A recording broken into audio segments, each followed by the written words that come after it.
Good evening, Paul. Good evening, Gally. How are you doing tonight? Doing very well, thank you. Got up, got myself some chicken for breakfast, feeling nice, and now we got this, so I'm really hyped. I I keep forgetting. I say how are you tonight when for you it's the wee hours of the morning. Yeah, but in your reality, it's night, so that's all that really matters to me. It's fine. So let me ask you, as someone based in the UK, Hmm. um, my guess is yes. At least you'll know the name. But are you aware of the actor Bryan Cranston? Yes, I know the name. The guy in Breaking Bad and in Malcolm Yes. in the Middle.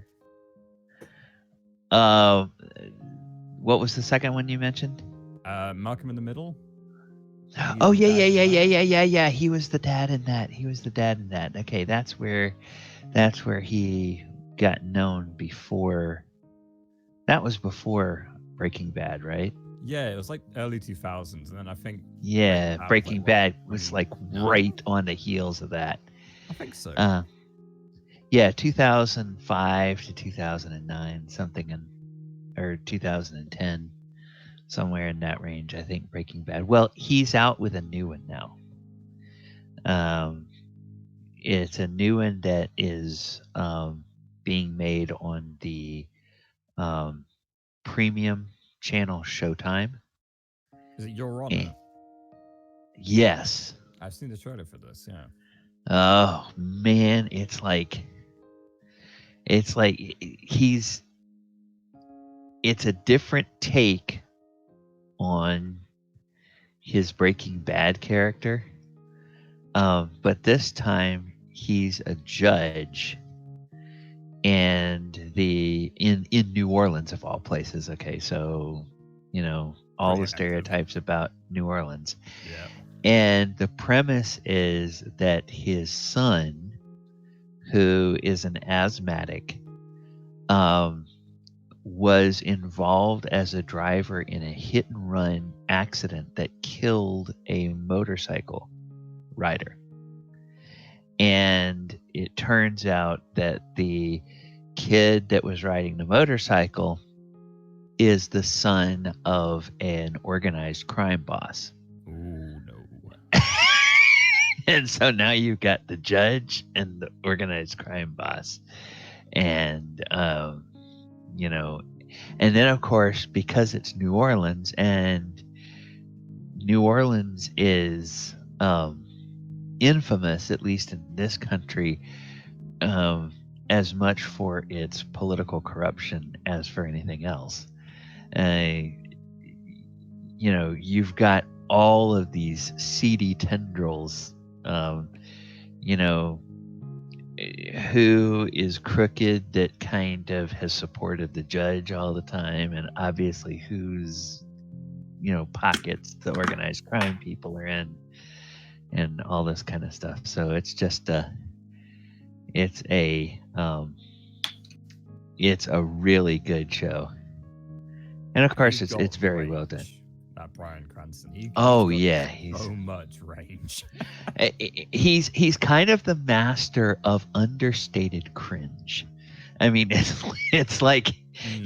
he can play something where, you know, I think he even does subtle cringe worthy better than Jack Nicholson did it in his prime. Where he can, because Jack he would always kind of go over the top, but still be he was you could still relate to him even when he was going over the top. Bryan Cranston hardly never goes over the top, but it's just like, oh my god, oh no, no. Like he was such a great dad, a great goofy dad in Malcolm in the Middle, and then Breaking Bad comes on. It's completely the opposite kind of character, Hmm. and this Hmm. Your Honor one is basically like a completely different take on his Breaking Bad character. Yeah, And yeah, using the comedy as well as stand-up comedy, it's also a completely different direction. The guy's yeah. basically he's so diverse he can stretch in all these different directions and not care. And he's 64. For God's I know. sake. It's like, geez, we should all be so lucky as to have that kind of, those kind of chops at 64. Absolutely. Like, if you could be anything akin to his acting ability at 64, you've done something right in your life. I don't know what it is, but you've done Whew. it. Yeah. Hey, James. Hey, James. Hey guys. So we're just geeking out over that new Your Honor show with Bryan Cranston in it. Oh, I don't know anything about that. Well, if you watched and liked his character in Breaking Bad, then I think you. Where is this show? What? It's being produced through Showtime. So Showtime? yeah, so if you don't have premium, it'll probably be, I don't know, 6 months or a year before they release the first season DVD. Gotcha. I mean, and I don't know, with this kind of story, I don't know how long this is supposed to go. Of course, Breaking Bad could have been something that went for only one season, and they could have done the whole thing, but they turned it into a 5 or 6 year vehicle, so they could do the same thing with this. Yeah. Ken?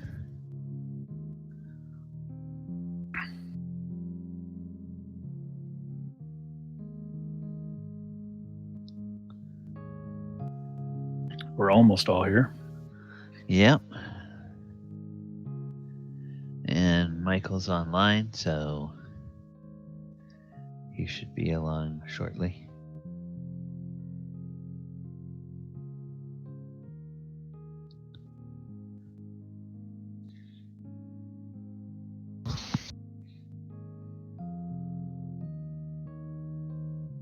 Yeah.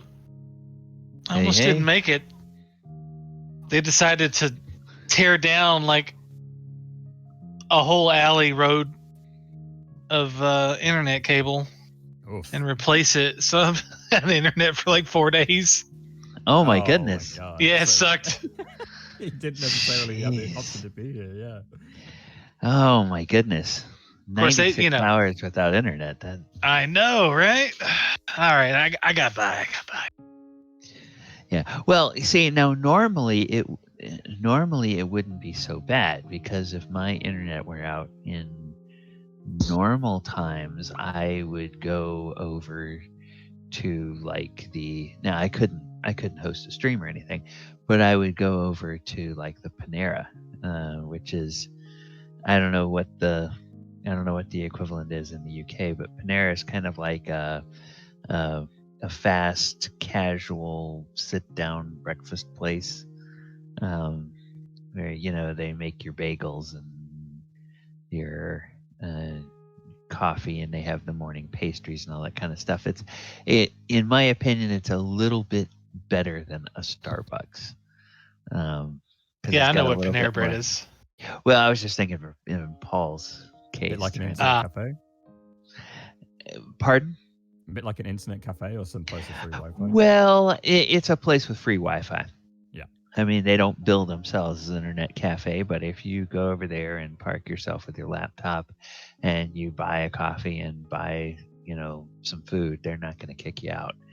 I mean, I spent pre-COVID, I spent many Saturday mornings there, working on stuff. So, like from 7:30 until noon. And it wasn't. You go ahead. I was just saying, it wasn't too bad. It's just like nobody told me they were going to tear down an entire, 10 blocks of cable and replace it. So, but I did other things. Plus, I have unlimited internet without throttling on my phone, so it wasn't that big of a deal. Yeah, the only problem, of course, for me is that, going through, I have the unlimited data on my phone because I got that plan with my first iPhone, and I have held on to it for dear life. How much do you pay a month? I pay probably in total somewhere around $90 a month, which Yeah, is I'm paying like more than 100. So which yeah, is more than I could pay. But at the same time, it's um, got a pretty decent service and everything. So though I can't complain too much. T-Mobile, man, has stepped up their game since they bought out Sprint. Like they're taking over, and I think they have like unlimited plans for $50. It's crazy. Yeah. All right. Hey, welcome everybody.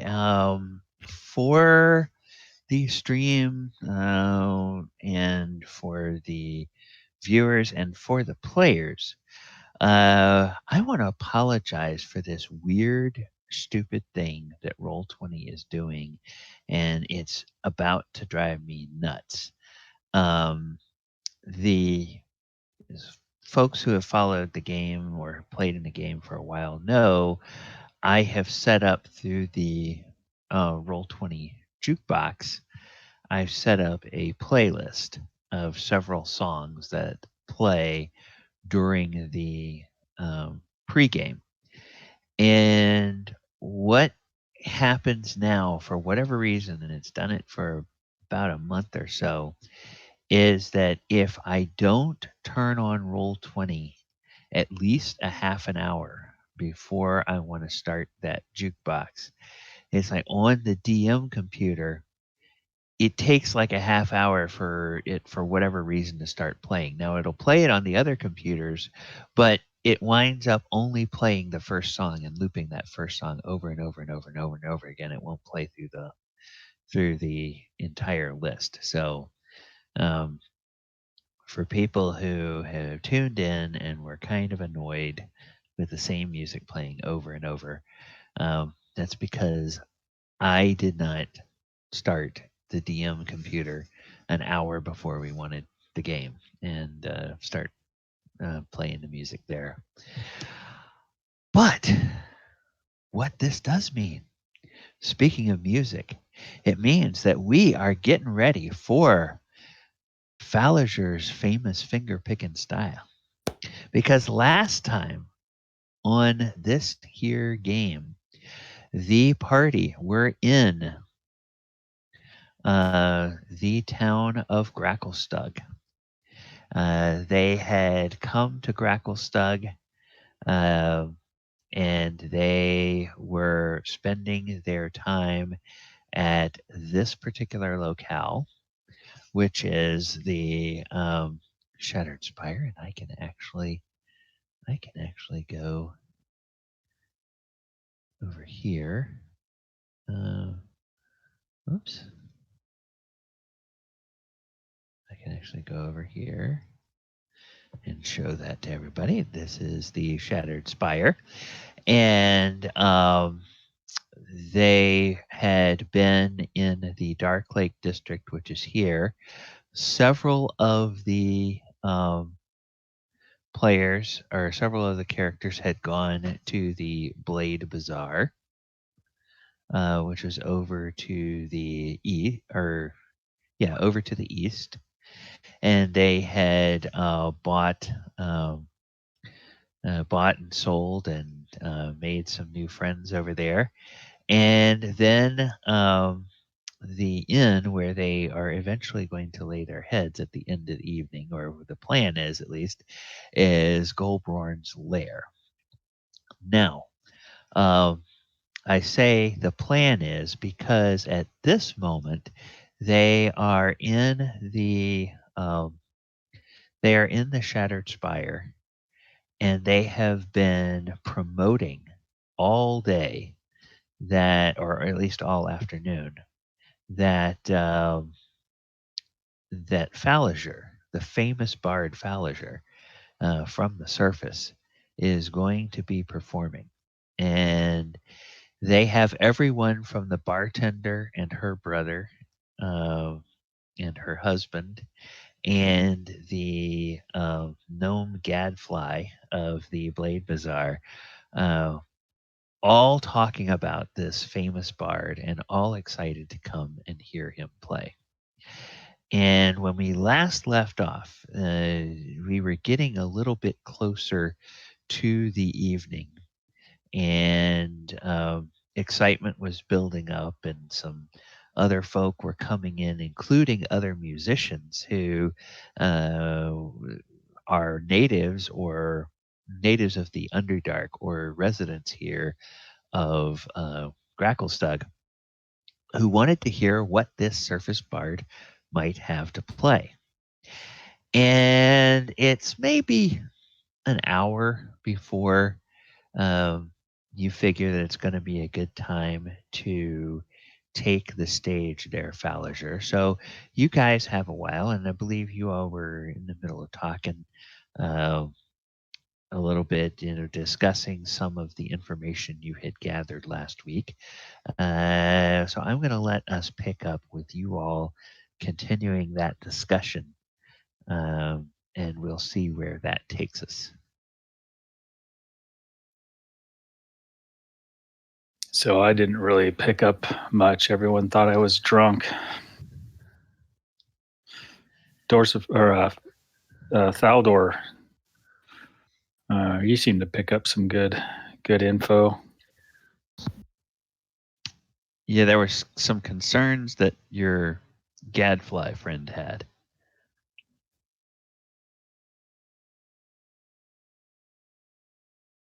Yeah, I can't quite remember what he said. Keith, you got two minds, right? Do you remember? Yeah. Thaldor, do you recall what? Your mic's muted or something. Yeah, we can't hear you, Michael. Can you hear me now? Yes. Yes, now we can. Okay. You sound great. As I was saying, thank you. As I was saying, Krenraid, yeah, you told me everything about the conversation. DM, it's been a week. I don't remember everything about the conversation. Okay. A character would. Thaldor would. I've got some info that I wrote down. I can try. I Okay. actually do remember the conversation, but I can't tell you. Well, you told me just as soon as it happened. Like right after it happened, you told me, you said, I might not remember this. So was he the one saying something strange was going on at the castle? Something wrong with the king, that a consort had shown up, a person by the name of Shawl, I think Shawl. He believed this person was bad news for the king, and ever since she showed up, king hasn't really been acting himself, and they've been holding feasts 2 nights a week, and people have been coming and going all times of the night. And some of the King's Guard and Keeper of the Flame are having trouble. They're having disagreements regarding the forges. Mm-hmm. And we don't want to, we were warned not to get on the wrong side of, or they were, I guess, talking among themselves, saying that they should beware and not get on the wrong side of Wormsmith. Right. Right. I relay all that information. You're a great note taker, James, by the way. One last thing. There's a worry that the forges may go cold. Yes. Yeah. Yes.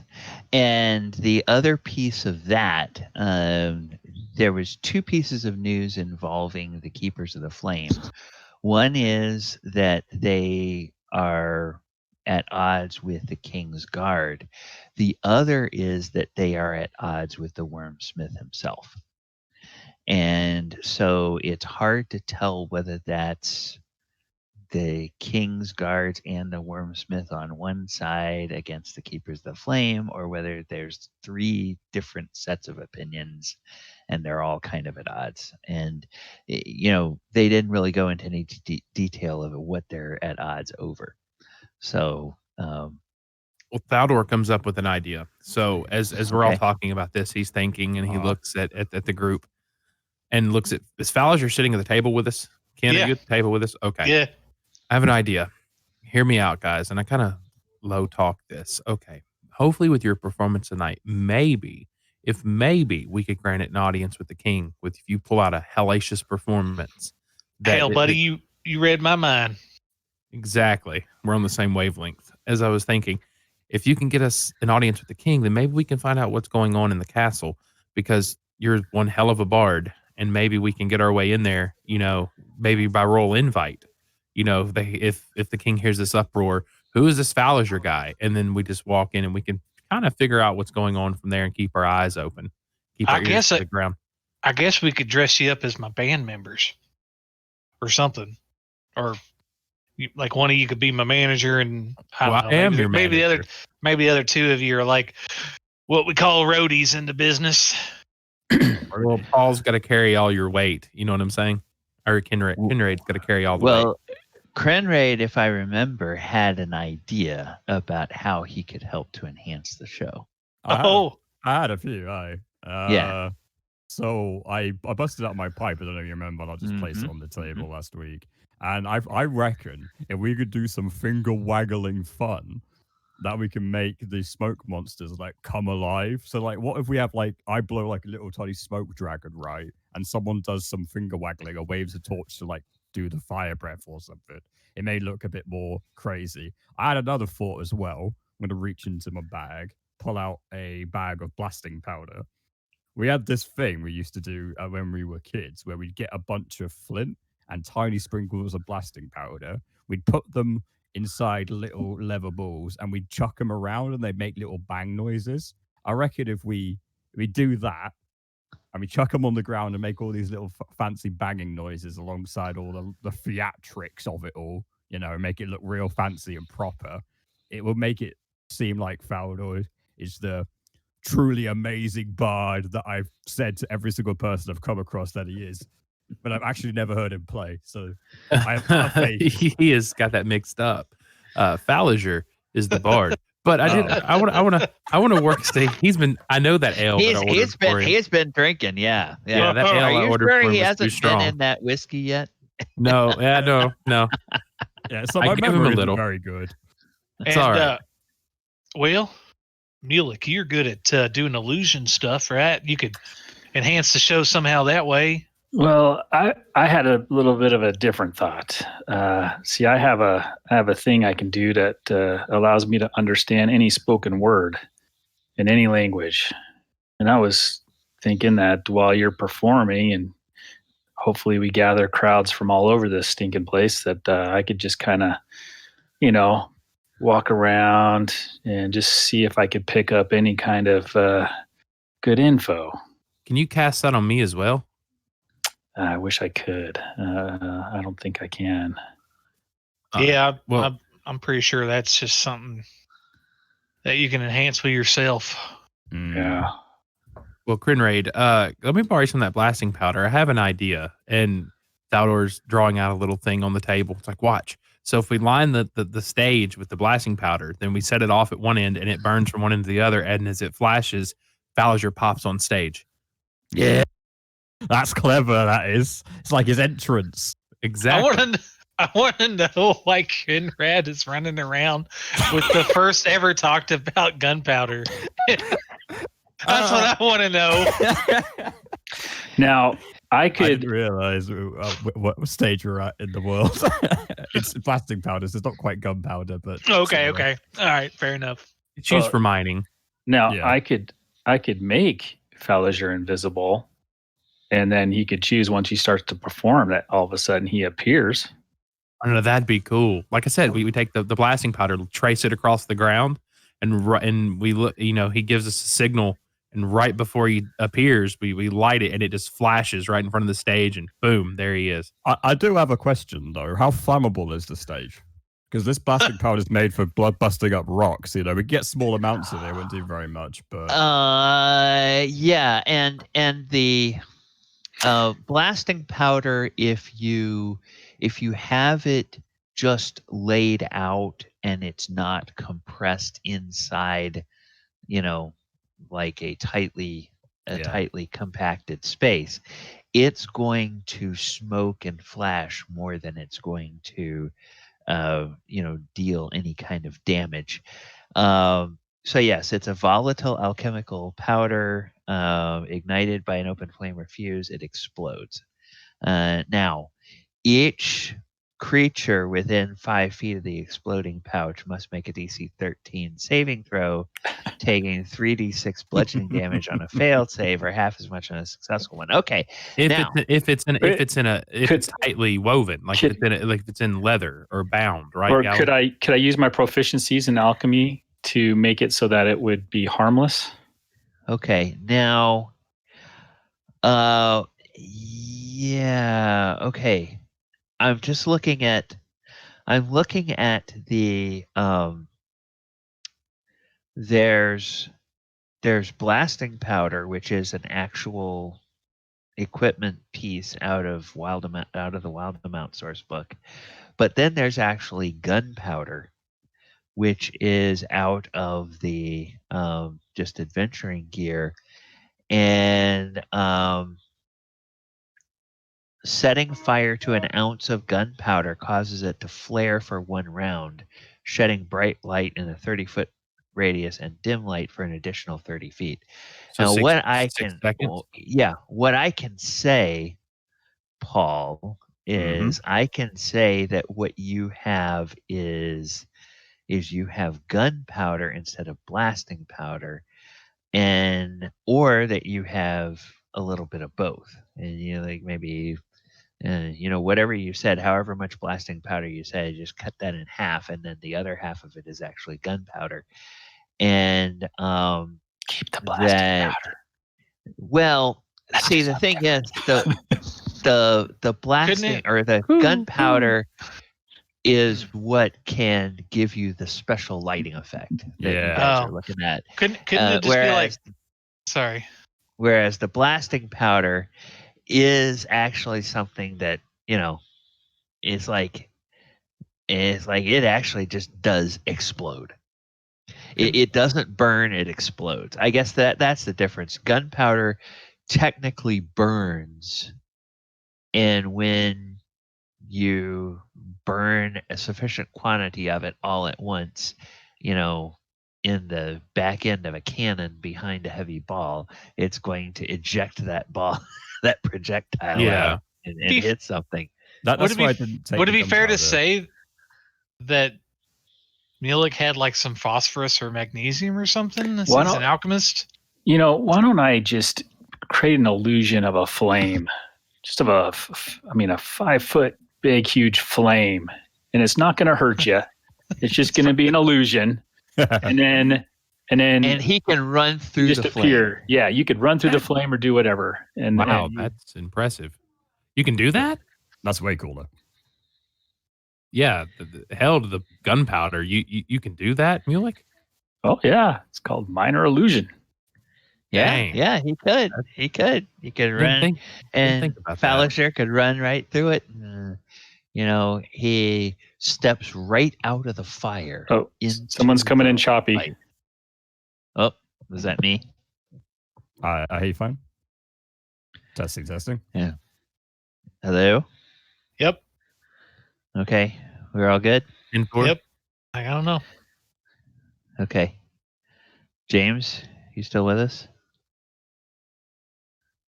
I bet it was James. It was on James's end. Uh-oh.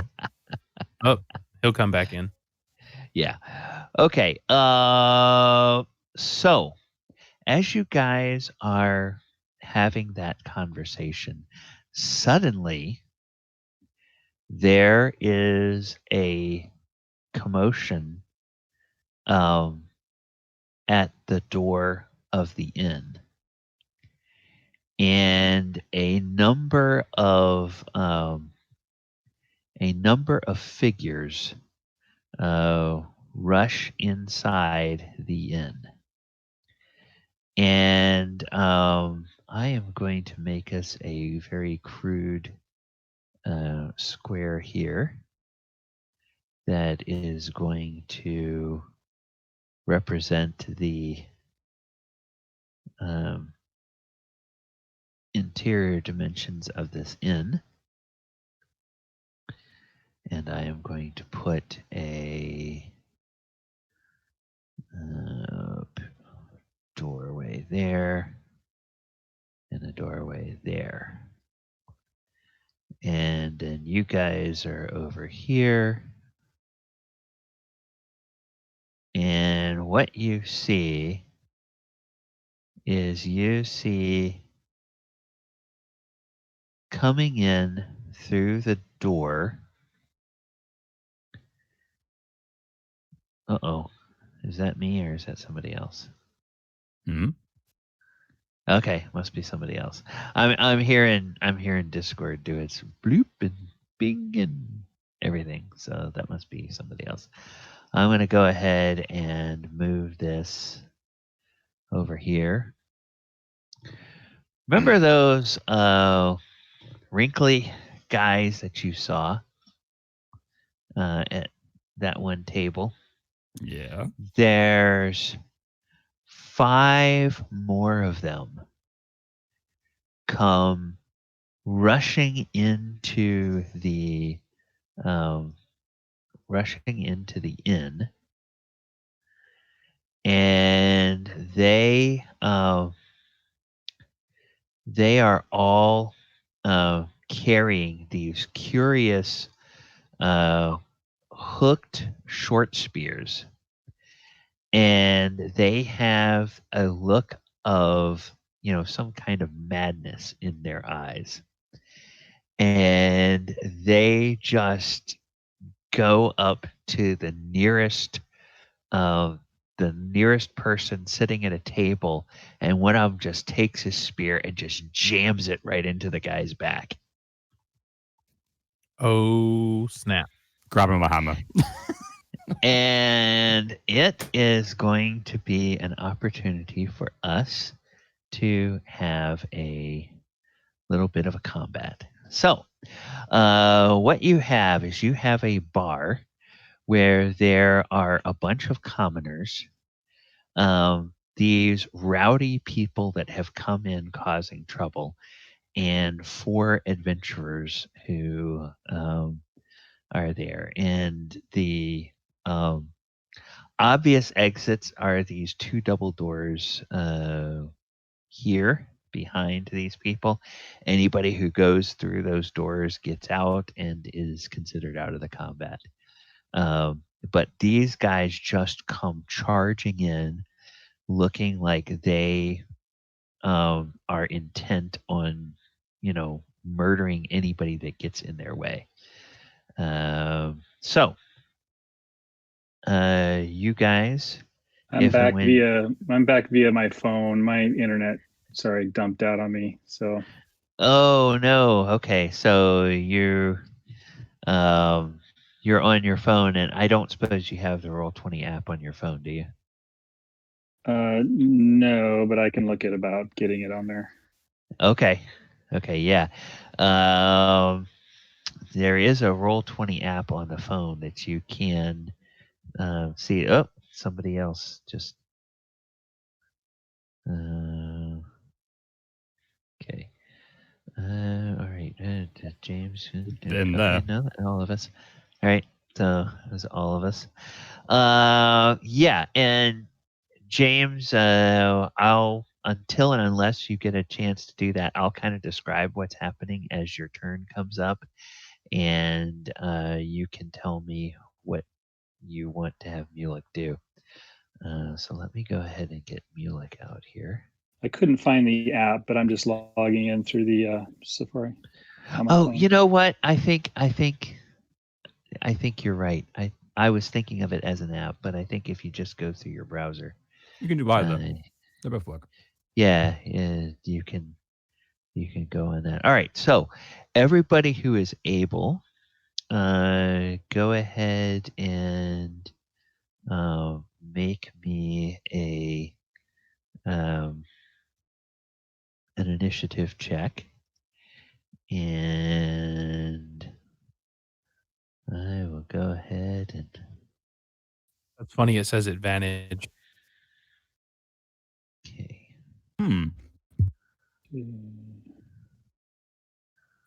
Good roll there, Paul. You too, buddy. That +5 initiative really helps. I have a dex of 20. I got to be quick. Great minds think alike. I'm very up and at 'em at this point. That whiskey really did something to me, and it powered me up. Told you. Right. I think I paid like what, 10 gold for that bottle? Damn good. Let me see. You know, the modest living for people in a city is like 4 gold a day. So there you go. Thal'dor likes to live lavish every once in a while. I might not look it. Like, my character might not look like he lives like a lavish life, but trust me, when he can, he does. I mean, you're an intelligent person, you know. You know what's good, you know what's bad. He might be intelligent, but he's young and naive sometimes.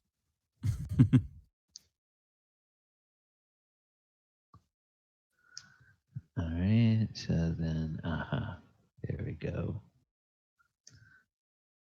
All right. So I will go ahead and I will put it into My initiative go descending through. order. Oh, let's see. No, it didn't. Not yet. There it goes. There it is, 2217. Okay, so I'll go ahead and I will put. Damn, +8 to initiative? Jesus. Well, yeah, he's got those features that. Yeah, he does. So we're gonna say 20. Damn, those fine features. Okay, and we will put that in descending order. All right. Mulek, I don't know, or James, I don't know if you can see the map on your screen or not on your phone, but there are 5 of these creatures that look like they're small humanoids.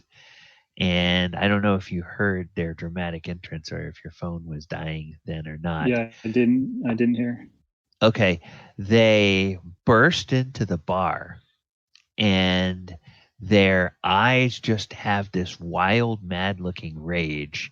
And one of them just runs up to the closest patron and takes his hooked spear that he has and just jams it right in the patron's back.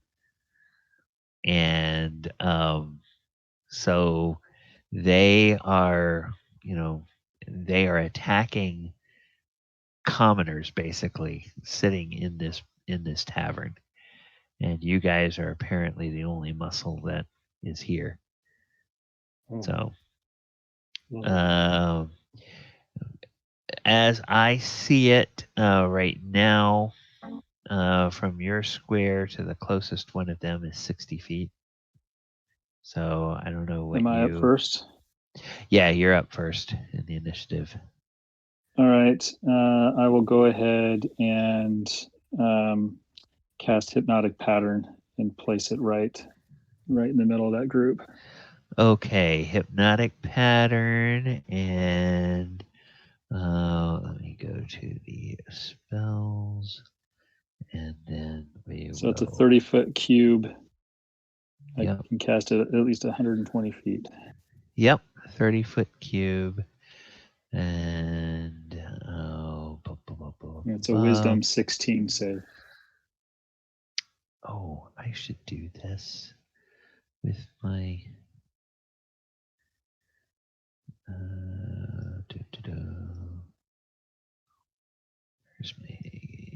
Just let y'all guys know, he could end this battle in like one roll, pretty much. Okay. Then they're all incapacitated, and then we can just tie them up and question them. 15, 20, 25, 30. Yeah, okay. So, boom.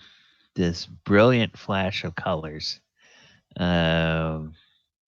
just appears around these guys. And they have 5 wisdom saves? Yeah, it's a wisdom save. Wisdom save. 16 each. Oh my goodness. And wisdom is not their strong suit. So let's see. 1 failure.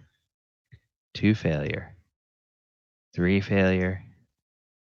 4 failure. -1 on a save. And 5 failure. All 5 of them fail. Wow. And then So then this, boom, that effect disappears because in this edition, it's just an instantaneous thing. But they all get this just sort of absolute dazed effect. And they are charmed. Look So over at they- Krenraid. Don't hit them. Whatever you do, do not hit them. Why not? Let's tie him up, guys. I've Because got him stunned. We gotta tie them up now. So we go. I guess I run over and start tying them up. Okay. Get as many people as we can. Don't harm them. Just tie them up. All right, you guys, anybody who wants to can get involved with tying them up, and of course, a couple of the stunned patrons of the tavern, they're like they look at you guys, and they look over at them, and they're like, heroes, and somebody or the bartender, she says, now there with the bard. And it's like, the bard's friends saved us. They're all heroes. They're heroes from the surface. They saved us. And so there's this excited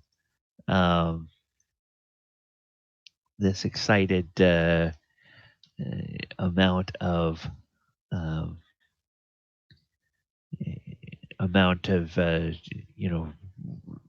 hubbub that's going through the pub. People are super excited about the fact that you guys have apparently saved them, and somebody goes and gets a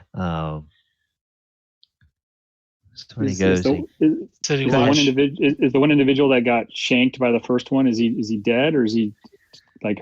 Can I go up and try and cure him? He is down on the ground, and he is bleeding, and he looks like he's unconscious. So but he is breathing. I'm gonna throw one of my spider healer things and do cure wounds on him. Okay, now, how does that look for the?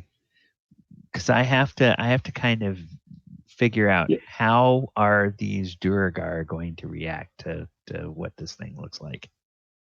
It's just gonna look like a little metal spider thing that will just go up and just start stitching up the wound and inject, little injection numbing agents and healing liquid. So it's basically just a moving little spider that will go to the wound and start to heal. Okay. There, when you toss this thing out and it runs over, there's like 3 or 4 commoners that are over this guy trying to help. And as soon as this spider-looking thing starts crawling up on their friend, they all just scatter and they run, and they just start, getting as far away as they can from Mulek, and they're looking like just really terrified. And well, in all fairness, I have to be within 5 feet, so I kind of would have dropped it on the guy. Right. Okay. So they're just running away from you, and they're like, clearly, I'm not even going to make any of you guys roll. The look on their face is horrified. They just are looking at Mulek like he's grown a second head or sprouted a third arm, or turned into a demon or something like that. I look at them real quick and give them a sense of calm. It's like, look, it's helping him. It's curing. It's going to seal up the wound. It's not real. It's not. I mean, well, it's not to hurt him. It's not to hurt any of you. It's just to. And I start speaking this. They point at the little spider and they go. It's okay. It's okay. Drow. No. In Dwarvish, and I say in Dwarvish, fear not. It's gonna cure him. It's okay, cousins. That's fine. Look, it's from the same person who just stunned all of these interlopers, interrupted your drinking night. It's gonna help him. Trust him. And they're like, they look at Krenraid and they go, for real? For real, he's no drow. It's good. And so they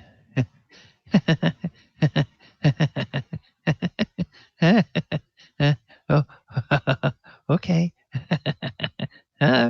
okay. They're really nervous. Yeah. How long yeah, has it been healing? Yeah, is it a 1 round thing? Or the healing? Yeah. Yeah, it's just 8. I just healed him for 8 hit points. Okay. Just the one time. Yeah. He's a commoner, so they so as a commoner, he just immediately is fine. And while you guys are there tending to this commoner, these four guards that are outfitted in the livery of the Gracklstugh City Watch, they come in and they go, right, and they talk to somebody, right, what's the trouble here? And you guys have just gotten through explaining that Mulek isn't a drow. So they say, these, and they point at the Darrow, these crazy people came in and they stabbed him, and they point at the guy on the floor. And then these heroes here, they just stunned them from across the room, and they're tying them up, and then the one in the hood healed him. And they're like, and they look at it. That's fine, citizen. That's fine. And they look at you all and they go, surface folk.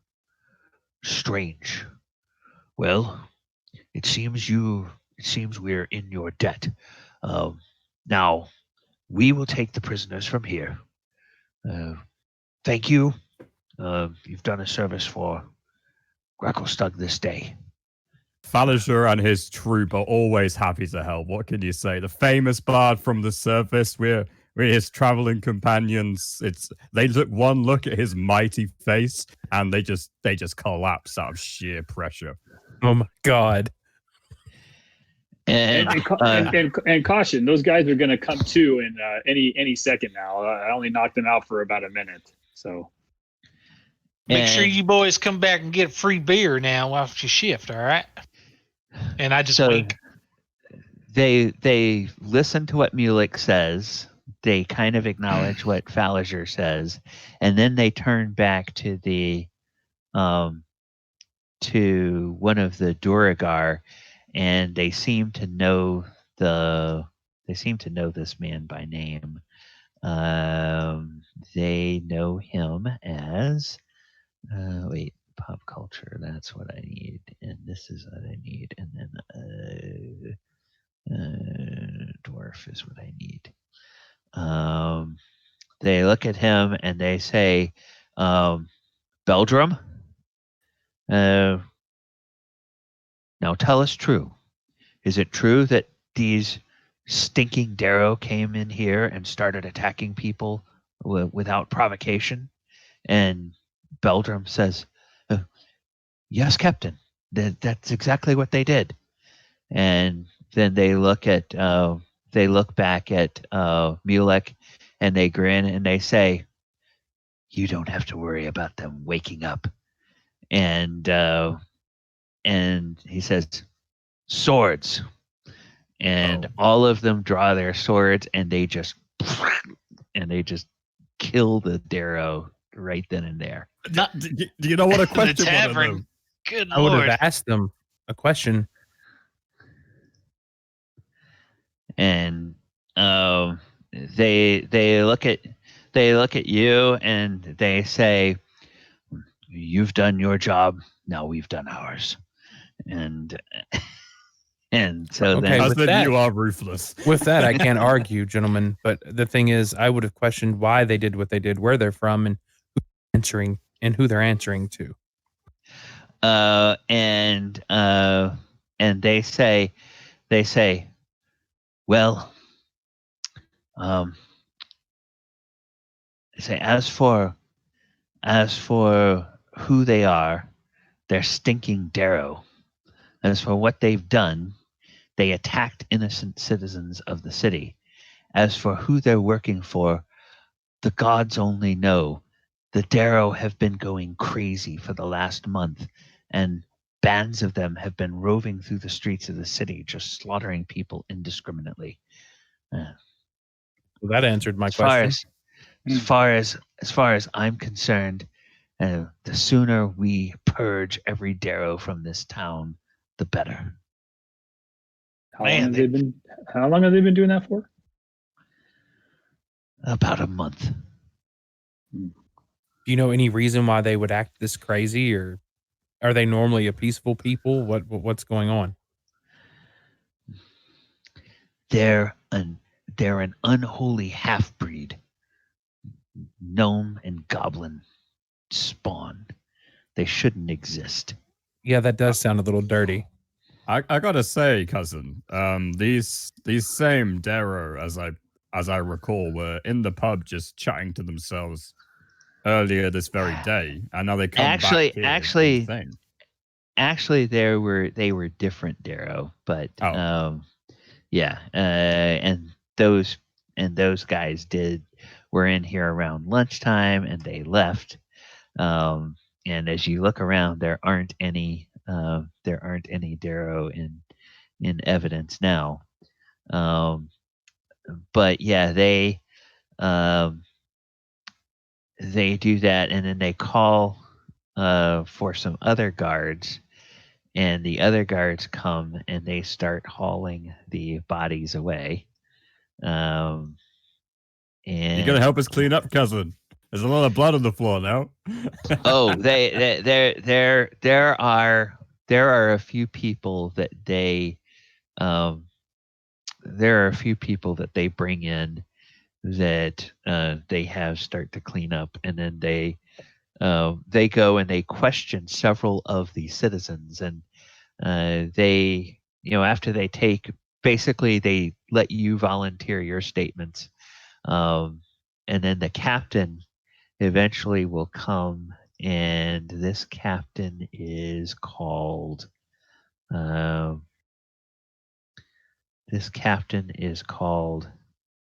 Captain Farnus. Okay, so Captain Farnus of the Stone Guard. And Captain Farnus will come up to you, Falazure, as his men are questioning some of the people, and say, I understand you're the famous bard Falazure. Is that correct? I'd be lying if I told you it wasn't. Well, if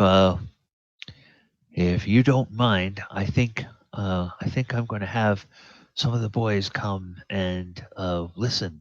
Well, we've heard a lot of good things about you, and you're now something of a hero to the city. So now you don't look like you have the liver of a dwarf. But I will warn you that because you have a reputation as something of a hero, the men I send are probably going to want to buy you dwarven ale. Do you think you can stomach it? Well, of course, the first 4 drinks is free for anybody that wants to attend the show. Oh, gods, I'd better not tell the barracks that, or else nobody will show up to work on time tomorrow morning. Well, thank you. Thank you. You've earned the friendship of the Stone Guard this day. We will, several of my men, as I said, will be here to enjoy the show tonight. Let me make sure that the bartender knows that you and your companions, your tab is on the Stone Guard tonight. And so he goes over and he You talks may regret to that, cousin. Krenraid drinks all my ales.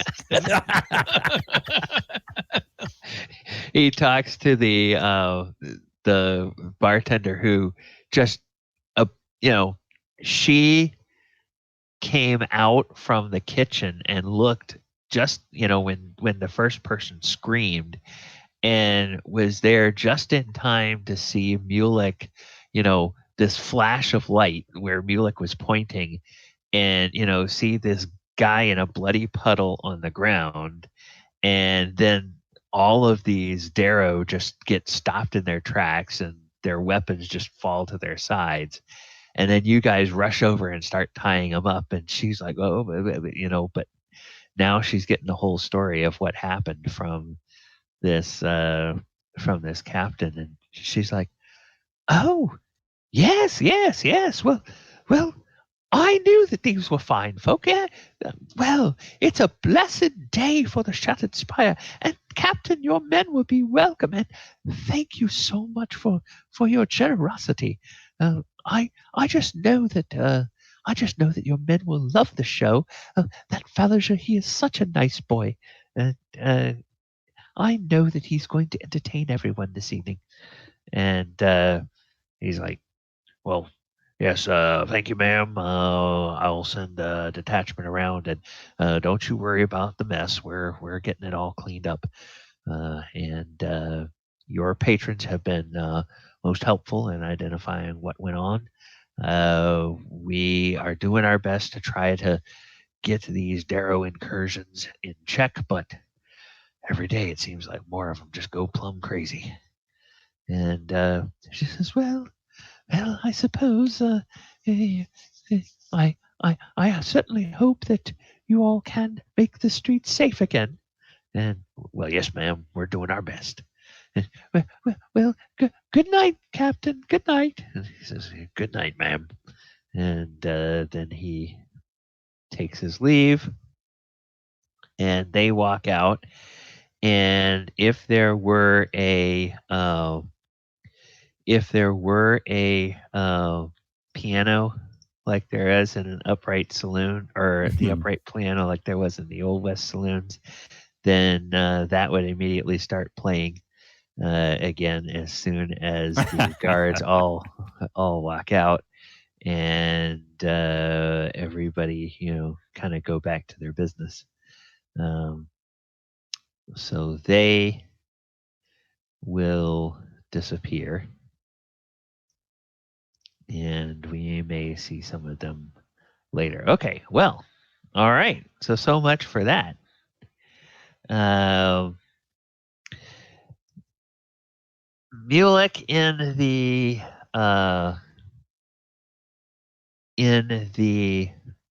5 or 10 minutes or so after all that commotion, as you guys get back over, take your accustomed places again over near the bar or at your table,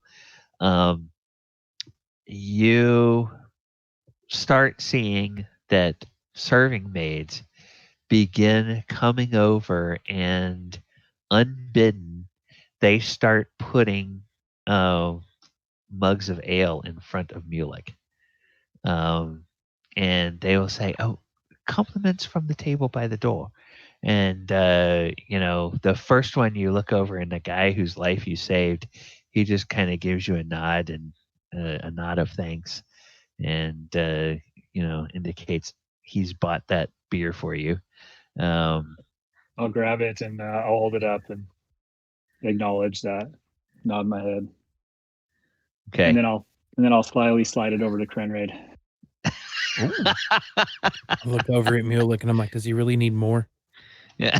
I mean, this is appetizers. We're just getting started. Thanks for the drink. Where did you get it from? Yeah, compliment to that poor soul that almost bit it back there. Oh, that I can't accept it. It's a drink bought for a debt. And push it back. You must drink. He's got a point. Well, it's gonna just sit there then. It sits Falazure? there and gets even warmer. Yeah, I don't know what's more of a heresy to Krenraid at the moment, taking the drink or letting it get warm. Yeah. Warm. You mean warmer? Yeah. Go ahead, Krenraid. You know, he acknowledged that the guy gave him the drink. I think it's okay for you to drink it. I don't know. I don't feel right about it. It's his. Falazure takes the drink and just downs it. That's how you do it. You know. Okay. Come on now, dwarf. Oh, we're gonna have some fun tonight, me and you.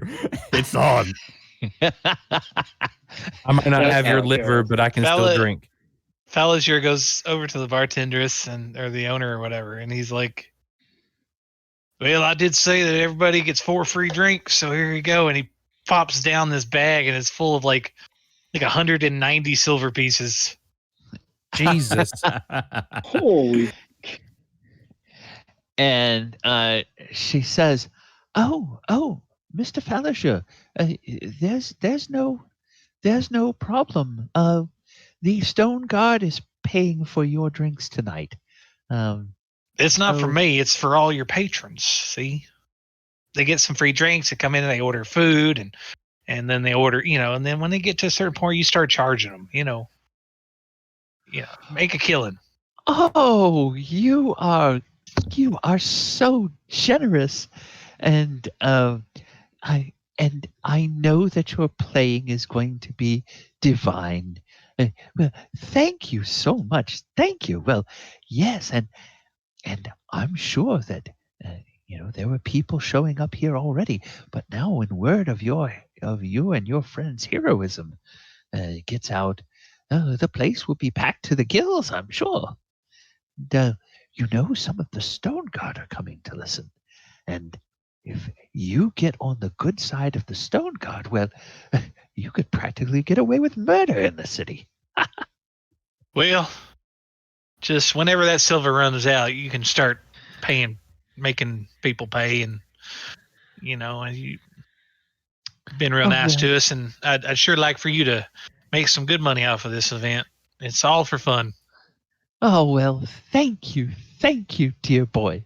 And she beams a winning smile at you. And you can just barely see a little stubble on her chin. There's some dwarf lady in her after all.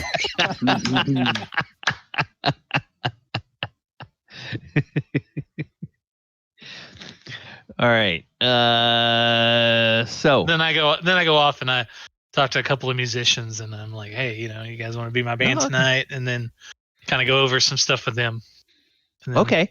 You have to choose from. Tell me what. No, let me turn this around. Tell me, for the stuff you want to play, what instruments would you like to find to accompany you? Well, I figured, someone could be a drummer, and then I need another backup guitarist or something, and then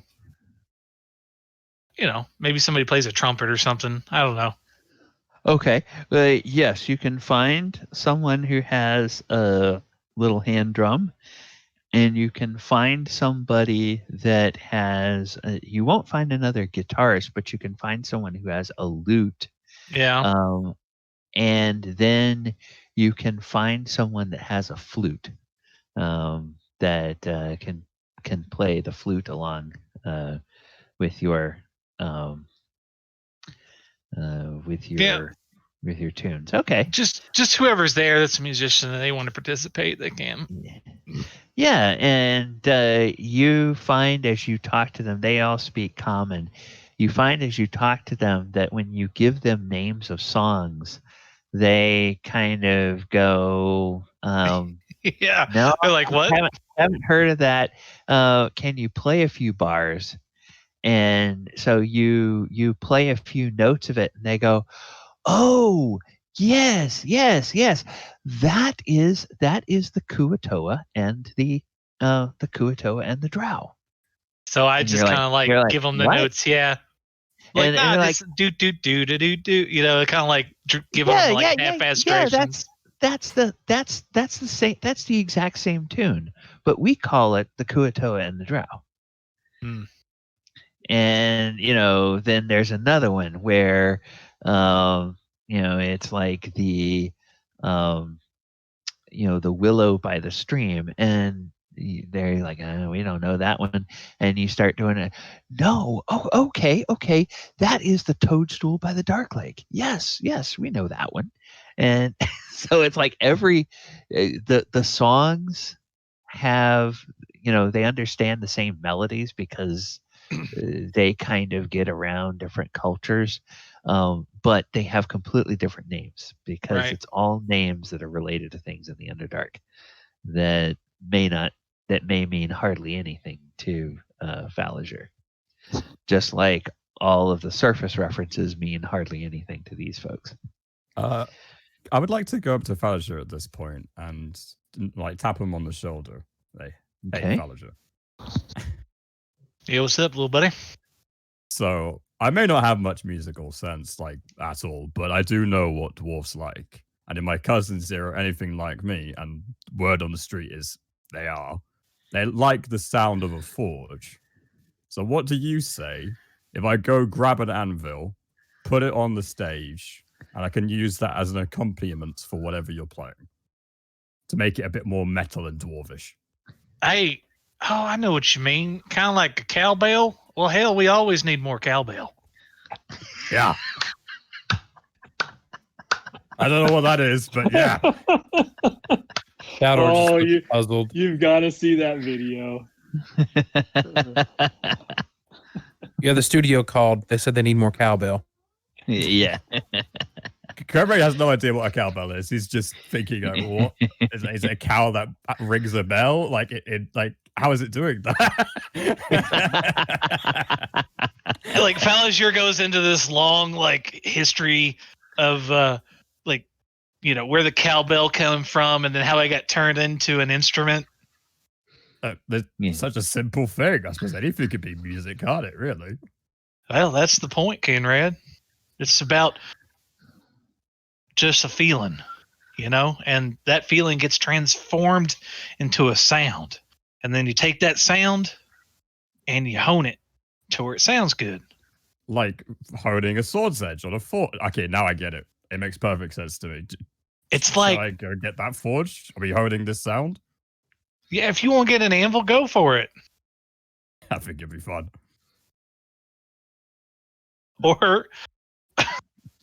Or I think I have a cowbell in my bag if you'd rather play that. I think these duergar may appreciate the forge a bit more. I don't know if they'll know a cowbell. Well, how do you know? And he reaches it. He's like, well, hold on a second. And he gets in there and he pulls out the cowbell. Ding-a-ling. And he's like, all right. So you hold it up like this. And then you take this stick and you beat the hell out of it. I like beating the hell out of it. And he's like, hands you the cowbell. Okay, I'm going to do both. I'm just going to run off and try and find a forge from somewhere. I don't know where the hell I'm going to find an anvil. There's like 2 or 3 duergar that have been sitting in here for a couple of hours, and they've had a few ales. And as this animated conversation between Falazure and Krenraid is taking place, they're like, "Oh, need an anvil? I know where we can get an anvil." and they're like, "Come on, cousin, let's go." And so now you've got like 3 other dwarves that are going with you, and they go over to a stall, and there's a guy working there, and they call out to him. They say, "Hey, Cramdrin," and he says, "Well, hell, if it ain't Balmor and his cousin Vondrum and his other cousin Vondrum. How are you guys doing?" And oh, hey, we're doing great. Oh, hey, listen, our friend here from the surface, he's in a band and he needs to borrow an anvil. Can we borrow one of your anvils? And he's like, needs to borrow an anvil for a band? And it's like, yeah, there's a surface bard. You gotta close down early and come and watch this guy. This guy's amazing. He's Falazure. The world famous Falazure is right here in Gracklstugh. One night only. You gotta come over. And this guy, this Krenraid, that's what you said your name is? Yeah, Krenraid. Yeah. Krenraid plays the anvil in the band. And the vendor says, "Oh, well, holy cow." Whatever a cow is. I gotta see this. I gotta see this. Yeah, okay. Yeah, borrow the anvil. I'll be there in about half an hour. And it's like, okay. And so they help you to carry this anvil back. Thank you. And they bring it up on the stage and they place it just so, where you tell them you want it placed. And then somebody will bring you a selection of hammers. Oh, that's okay. I brought my own. Oh, okay. So, yeah, you have your hammer there, and then somebody will set up like a little stand where you can affix the cowbell to it, and they'll bring you a wooden spoon from the kitchen, so you can bang on the cowbell with a wooden spoon, and then you've got the hammer for the anvil. I want it slightly to the side because I want to accompany Falazure, so it's going to be in the background a bit. Okay, all right. Maybe try and find some place that I could set up some very quick hot tools, so when I hit it, sparks come out or something. Oh, okay, yeah. God, this is getting great. Are we going to be the next? Wait a minute. Are we going to be the next? Slipknot, different members. This is what we call heavy metal, boys. Literally. Okay, now we realize that this means that there's more people that get to make performance checks when it comes time for the to play. But the good thing is you guys are all heroes, so you're going to get advantage on your performance checks because the crowd is already in a good mood, and your performance checks as the evening goes on, they are going to get bonuses based on the amount of alcohol the crowd consumes, and they are going to get penalties based on the amount of alcohol the performers consume. So, there will be there will be sort of an equilibrium there at some point. So we'll go ahead and say that while they're getting all this set up, the inn starts to, or the tavern starts to fill up rather comfortably, and there are this whole group of the duergar Stone Guard. They all come in, and there's actually 6 of them that come in, and they are going to go. They're going to go take their places over by the bar. So they will get over to the back of the establishment up here towards the top. And then we're going to say that the place where they have set up for the performers to play is a little, it's like a little 15 by 20 area over here. And then I'm going to put that on the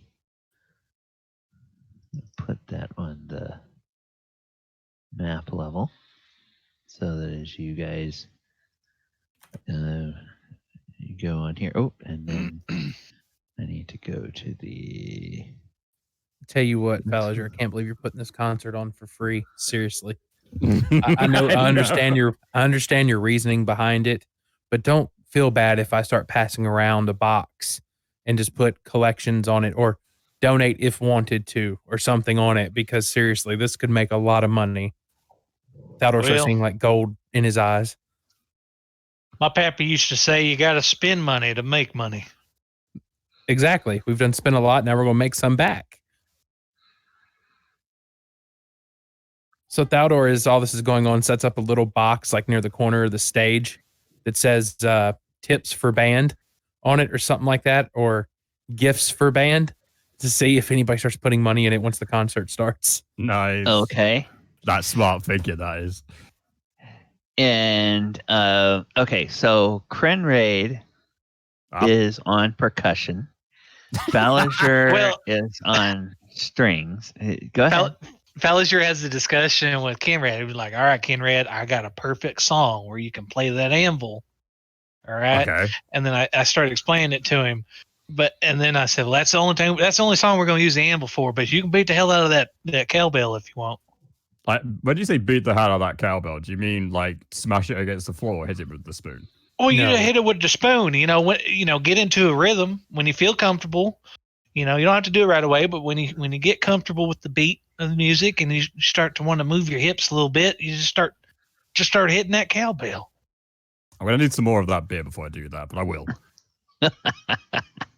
I sneak up to the bar and I tell the barmaid, hey, do me a favor. Every time Krenraid comes up for an ale, can you water it down just a little bit? And I slide her a gold across the counter. And she says, oh, sir, that would be scandalous. Look who you're talking to, but I need him sober. Do that. I'm the manager. I need him somewhat sober. Oh, he's a dwarf. He'll be fine. Oh, okay. He's done you forget the special order I put in for you, and he done pounded that. That was the strongest ale you had. So I think he's good. I think he's on that level of plateau where he's not too totally drunk and he's not too totally sober. So I want to keep him in that happy middle ground. So can I, and I was, like I said, I slide her another gold piece next to it to say, look, just take care of me, please. Isn't it kind of a well-known fact that like dwarves just get like really tipsy, but they never get drunk? Oh no, they can get drunk. They digest the alcohol so quickly in D&D that it's pretty hard to get drunk. They can get drunk. It's very difficult for the dwarves to get drunk. And one of the stone guard says, turns to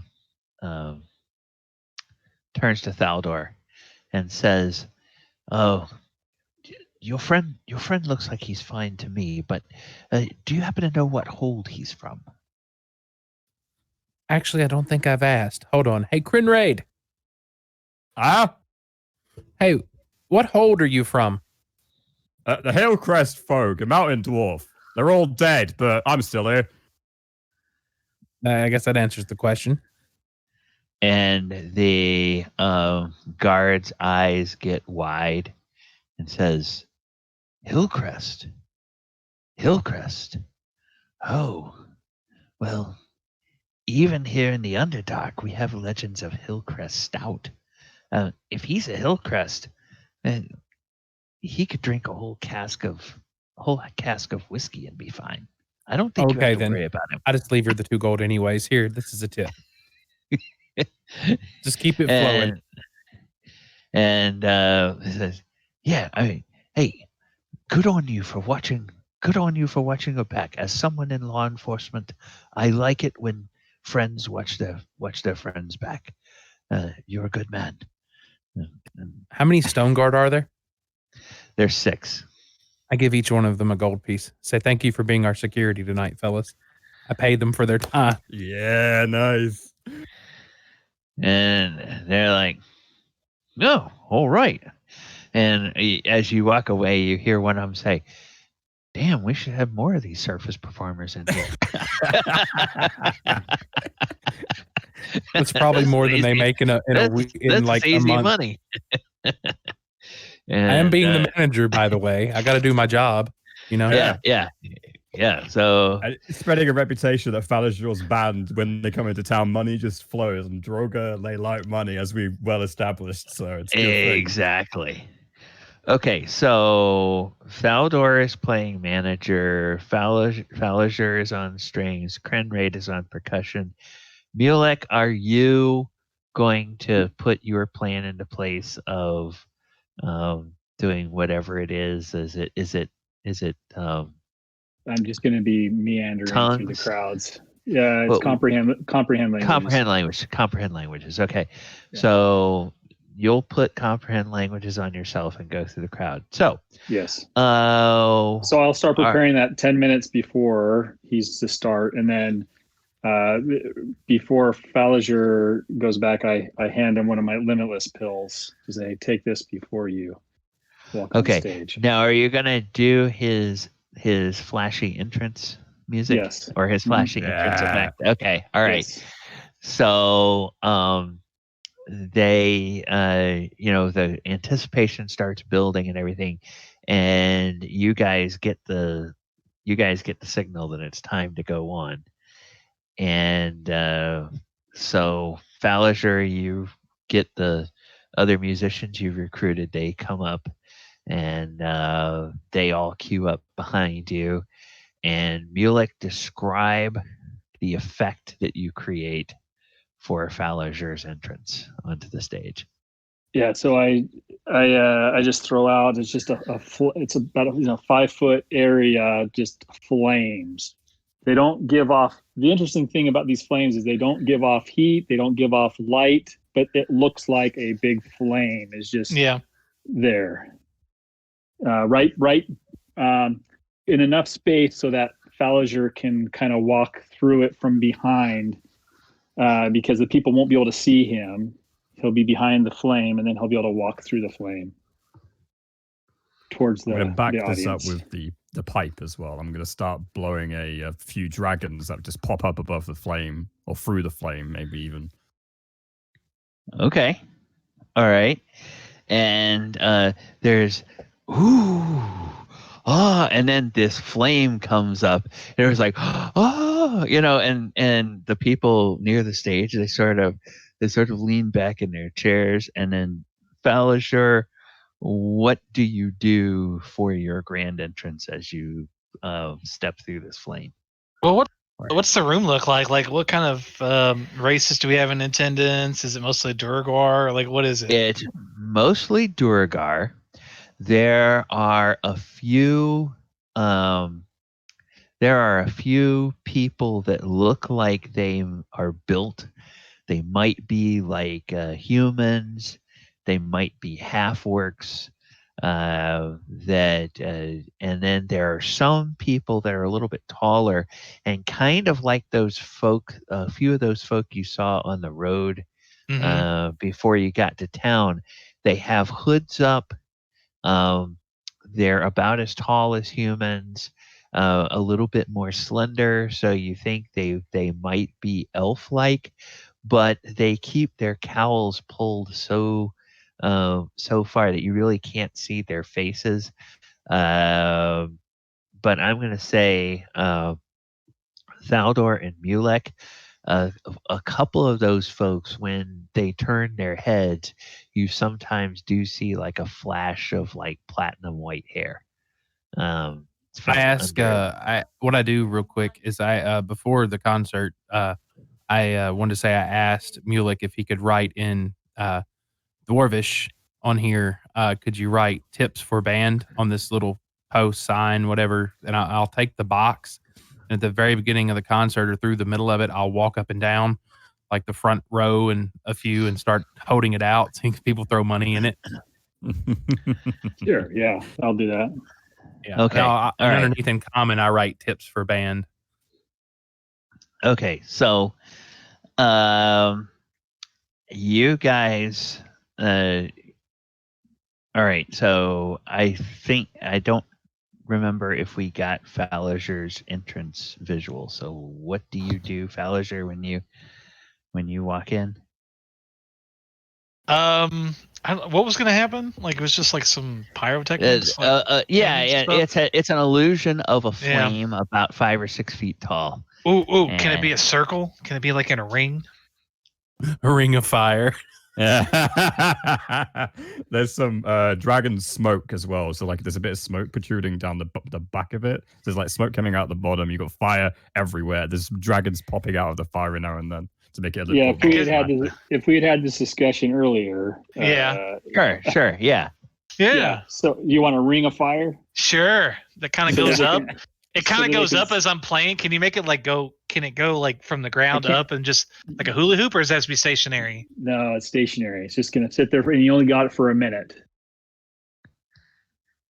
Oh, okay. Well, whatever. It's basically your grand entrance onto the stage. It's just basically an entrance. what it is.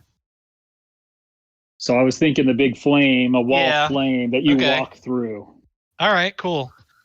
So I was just like. Yeah, so like I'm invisible, and then. Oh, am I making you invisible too? Or are you just gonna? Because you're gonna be hidden behind the flame. So right, you're just gonna come on the stage behind the flame and then walk through it. Oh, okay. Yeah, dragons. Okay, yeah, cool. So I'll do that, and then as soon as I come out, it's like smoke and the fire and everything, and everybody's like, "Ooh, wow!" And then I'll just give everybody a serious look with holding my guitar, and I'll be like, "Hello, I'm Falazure Ardenaeus," and I start playing. And I'm like, it's like this weird concert of like folklore music with Johnny Cash / like Elvis styles to it. Okay. And the first song he comes off with is like Ring of Fire, and then. Throughout the concert, like he even like he looks over at Krenraid, and he's like, all right, it's your turn. And he starts playing, and then he's like points to you to like just hit that anvil, and then and then since it's mostly like duergar, he'll he sings. You guys ever heard that song "Big Bag John" by like Jimmy Dean? Yeah. So, but he changes the lyrics, and it's about this massively sized duergar. So he's like, "Big Bad John," and he's like, so he just plays songs like that, and just other fun songs, and just puts on a good show.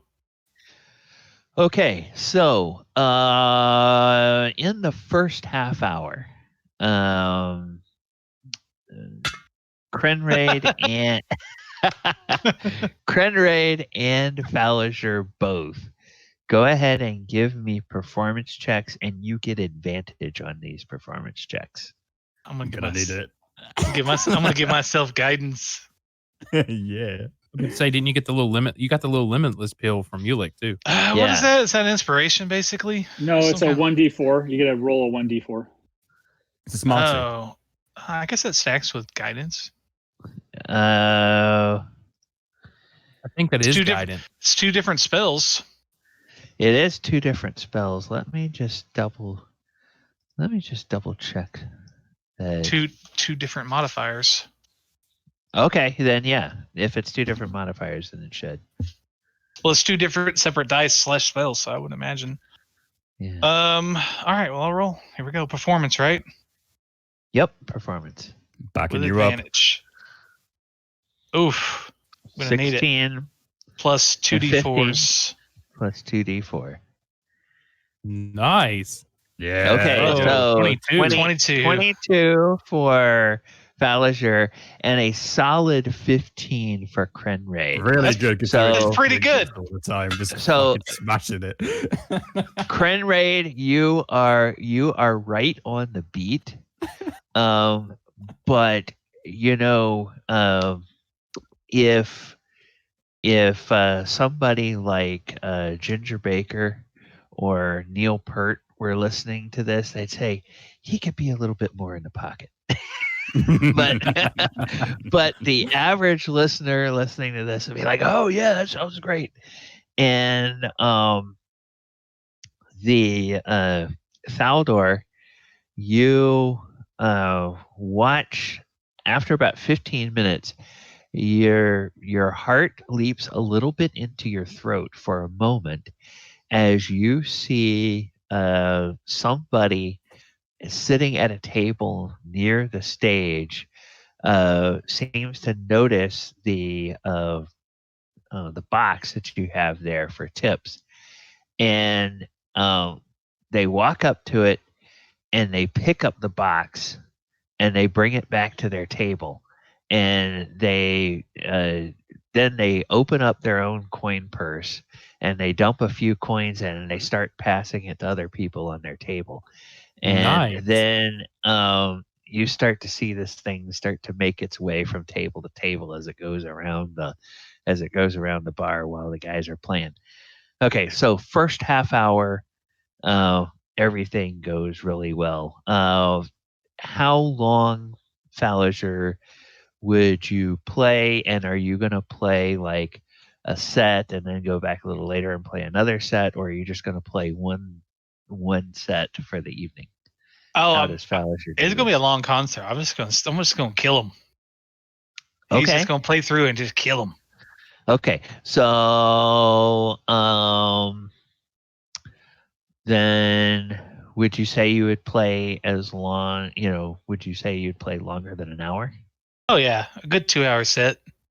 Okay, all right. So then, then I will. I'll say in the second hour, Mhm. we'll go ahead and have you make one more performance check. Now, Okay. I need to make some rolls before you do that to Oh, see where we are in terms of the crowd. Okay. All right. So that's going to be good for that. And then Krenraid. Uh-huh. I'm just busy. Yeah, keep going. Yeah. Oh my god! As you are Cowbell. playing the cowbell, there will occasionally be a dwarf. Sometimes it's a guy sitting over at the table over there, and sometimes it's a dwarven lass sitting at another table. But they will occasionally bring up mugs of ale to you.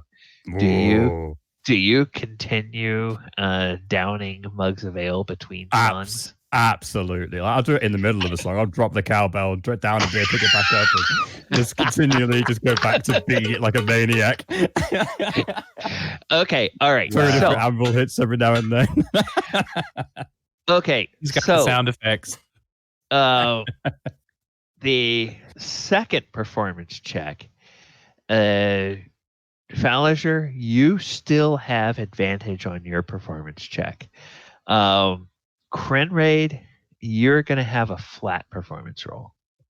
Absolutely fine. Worth I would it.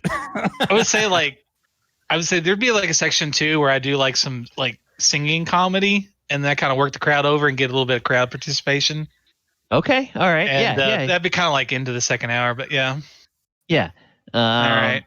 I had to check to see how much of them were drunk at this point. And so you wind up having advantage for your check, but because Krenraid is keeping pace with the crowd, he doesn't have advantage this time. Whenever they bring me a beer or anything else, I wave at them like yeah, and just start banging the cowbell against the beer mug or something. Well, there are definitely a few duergar in the crowd that thinks that this band ought to be called Krenraid and the Human. But nah, Falazure and his merry bunch or something. I don't know. It's Falazure all the way. I'm just back up here. But I hit the anvil, the sparks do fly there, which looks pretty cool in my mind. Yeah. But Falazure's the main attraction here, baby. He's right at the front. Okay, so Falazure, go ahead and make your performance check. With guidance.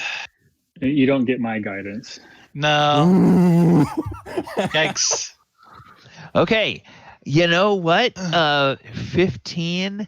That's really good. That's really good because they the crowd just is feeling great. And you, surprisingly enough, Falazure, as a trained musician like you are, you may have to remember this when you have to hire some percussionists. If you hire dwarf percussionists, the more they drink, the better their timing gets. I was about to say that at 18. He's good.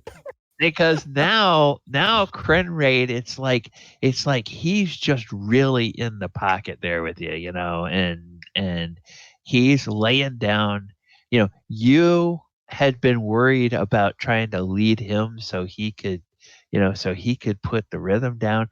Now you find yourself just sort of following his rhythm because it's so perfect, and you're just sort of, oh yeah, this guy should be my regular drummer, you know. I'm just gonna shout out, Falazure, you were right. This is so simple when you just get into it. I'm dying. And then towards the end of the show, it's like I said, I turned it into like kind of a musical, like comedy, and just working the crowd, making jokes, and just getting people laughing and stuff, kind of winding it down. And then at the end of the show, I'm like, thank you very much. I'm Falazure Ardenaeus. And then he'll put his guitar down and he'll leave to go to the bar. Okay, now Krenraid's clapping Falazure, cheering for him, going, as you guys get towards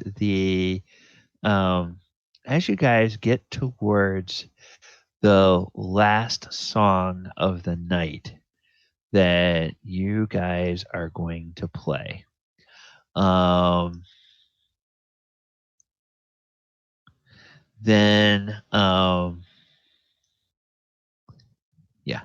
okay, as you all get towards the last song that you're going to play, and I haven't forgotten about Falazure and Mulek. I haven't forgotten about you guys, but I am going to move you guys over here. And then Falazure and Krenraid, I'm going to move you guys over here. Krenraid, I'll put you kind of at the back of the stage over here. Yep. Then,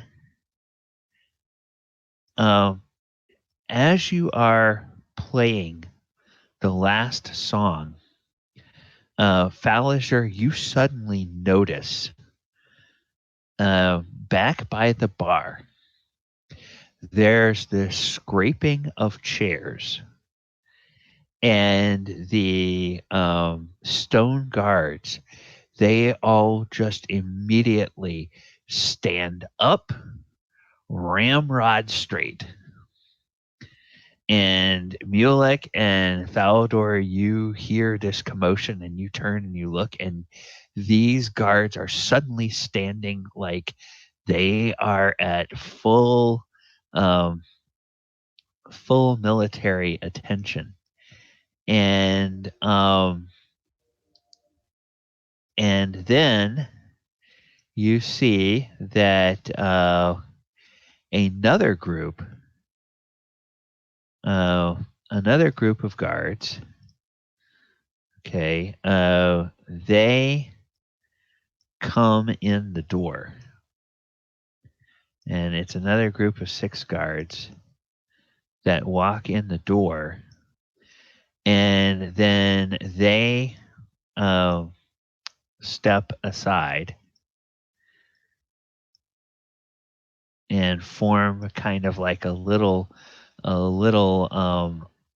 honor guard, and then in between them, I'm sorry, in between them. I hope it's not the consort. Whoops. I hope I'll just playing a solo like to finish us off. Okay. As this happens, the Deep King himself and his wait a second. What just happened? Oh, that was the I think that was the wrong.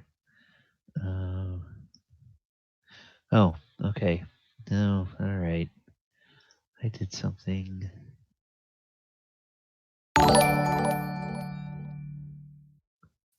Wow, with that kind of attention, it looks like Falazure brought the house down. Yeah, literally, right? If as the Deep King's entering, I'm just gonna shout "King" and then smack on the anvil as I was like down with the hammer. Okay. Oh, I know what it was that I did. Okay. I know what I did. All right. I did. Okay.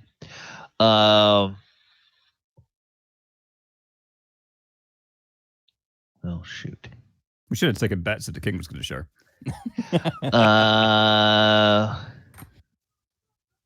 Mulek, how's everything going on your end? I slide up. You got the name changed, but you still got the guy. Yeah.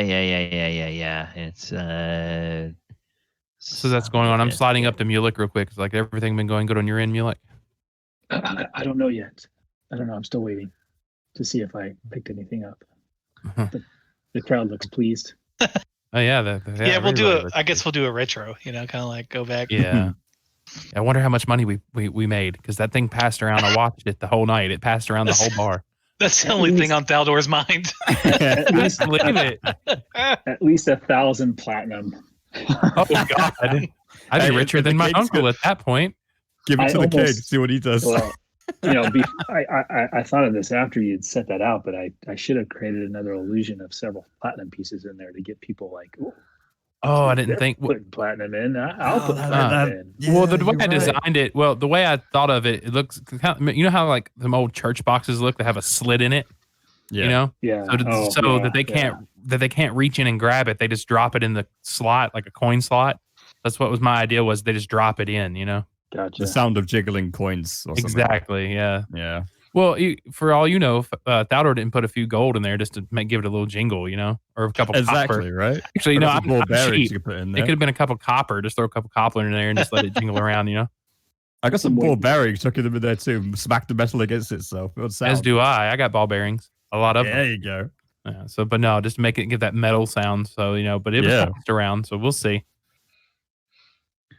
Okay. I give everyone their cut. Trust me. But I take a 10% fee for being manager. I'm half tempted to say keep the cut if I get to keep the cowbell. Damn. The best you get is 5. 5%. Sounds like you two need to reorganize your contract. I do need to reorganize. You can renegotiate my contract if he's offering me 5%. 5% is when I wasn't known, Okay. Yes. Then I'm gonna make it 15 now, just for that. I'll even roll a persuasion just to see how good I am at persuading you for 15%. We'll have to discuss this after the king and his interesting companion says do 17, sir. I persuade you. I persuade you that you deserve 8%. It was a team. It was a team effort. It was a team effort. Ooh, I win. Okay. Let's. Okay, I'll go with 10. We'll stick at 10. All right. Fudge. And what was crazy about that? Did you roll a 1? You have a plus 10 to persuasion. Yeah, I rolled a 1. Oh, snap. Yep, let's say. So yeah, I get my 10%. Yeah, I don't know why I didn't show it as a red. That's weird. I think because it added your modifier. I think because it rolled an advantage to dismiss the other one. Yeah, I think that's what it was. Yeah.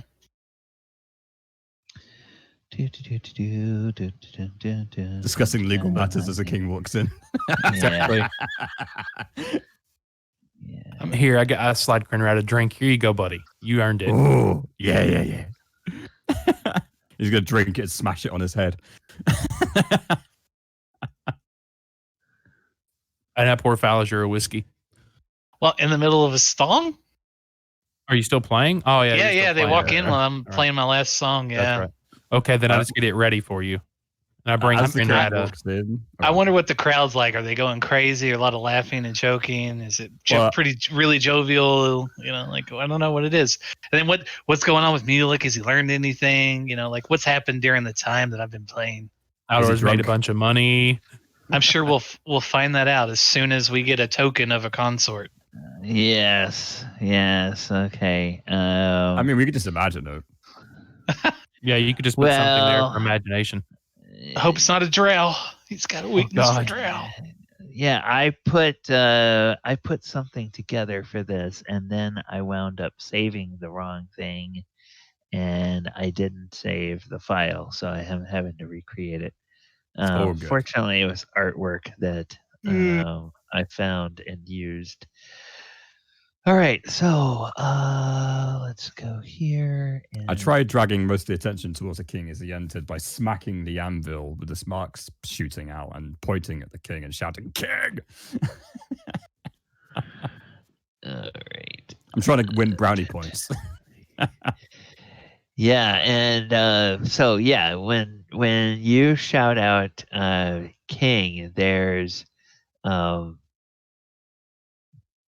a great sense of awe in the room, and people wind up looking, and then we're gonna do this, and this is probably gonna wind up being huge, and we will resize it. Yep, it winds up being huge. We will resize it. Okay, so we will call this. Okay, so Also, the king likes big women. Yeah, so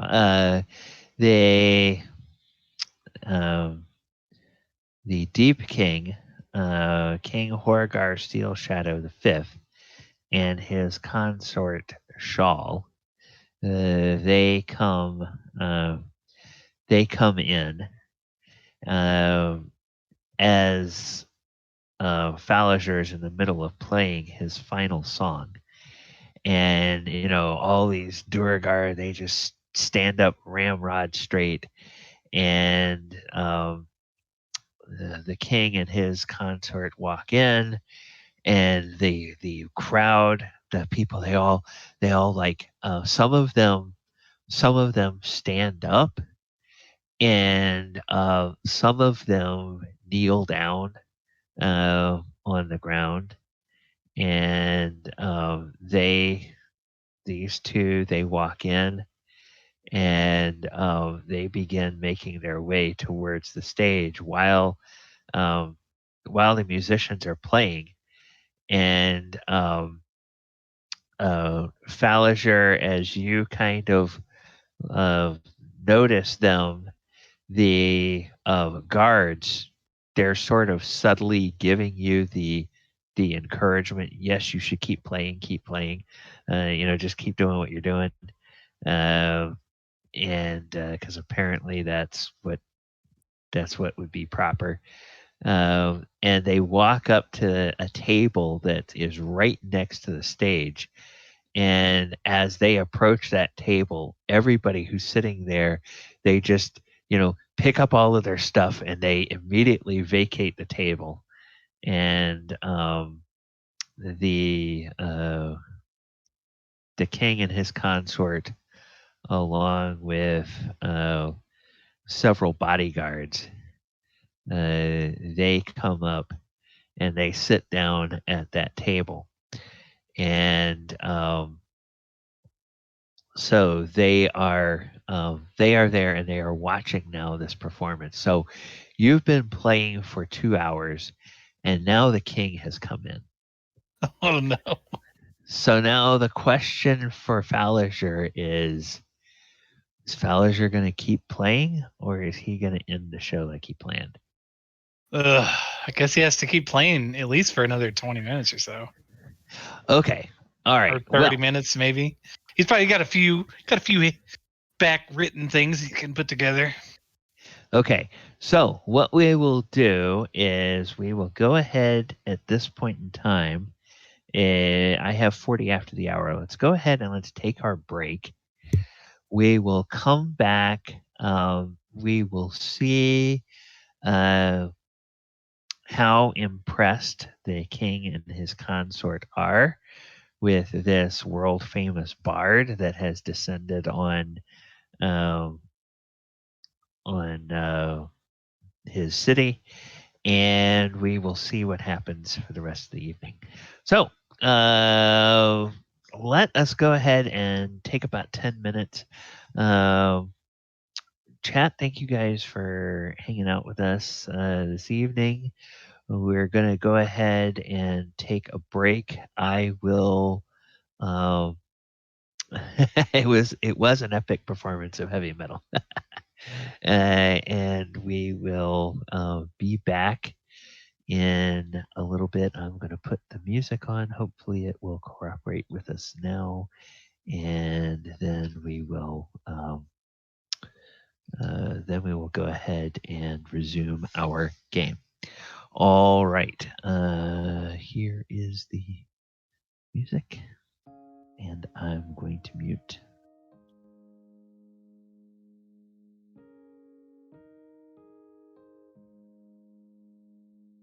I do my like the God. music. Everybody have a good week. Very busy, but yes. Yeah, decent. Mine was pretty quiet. Spent half of it with no internet, so. Oh God, I can't imagine a worse fate. What happened? They were just like, didn't tell anybody, but they'd taken down like an entire, like 10 blocks of cable, and they were going to replace it with new cable and didn't really put out any information or anything. So I thought my internet was just like screwed. So I had to call, and they were like, all right, we'll send out somebody on Thursday. That was like Monday morning, or like the Sunday or Monday, or I don't remember what it was. But anyway, and then I find out, and I was like, oh. And then it took them like a couple of days. They were like, all right, we'll be done by tomorrow evening. And then that turned into fucking 4 days, basically. And then, yeah. Yeah, So by did you- law, Wasn't a everybody, big- I wasn't have a to big- tell you. Huh? Oh, so just saying, it's interesting. I didn't know it was different over there, but by law over here, they have to tell you if they have any planned maintenance or work. Yeah, on the line. like we didn't. It was so weird. Like they didn't send out an email or text messages or anything. And so I called and was like, "Hey, my internet's out." I'm like, "Oh, okay, yeah, that's weird." Like they transferred me to a couple of departments, and they started looking. It was like, "Wow, man, we can't reach your modem or do anything. So something's seriously wrong." They didn't know either.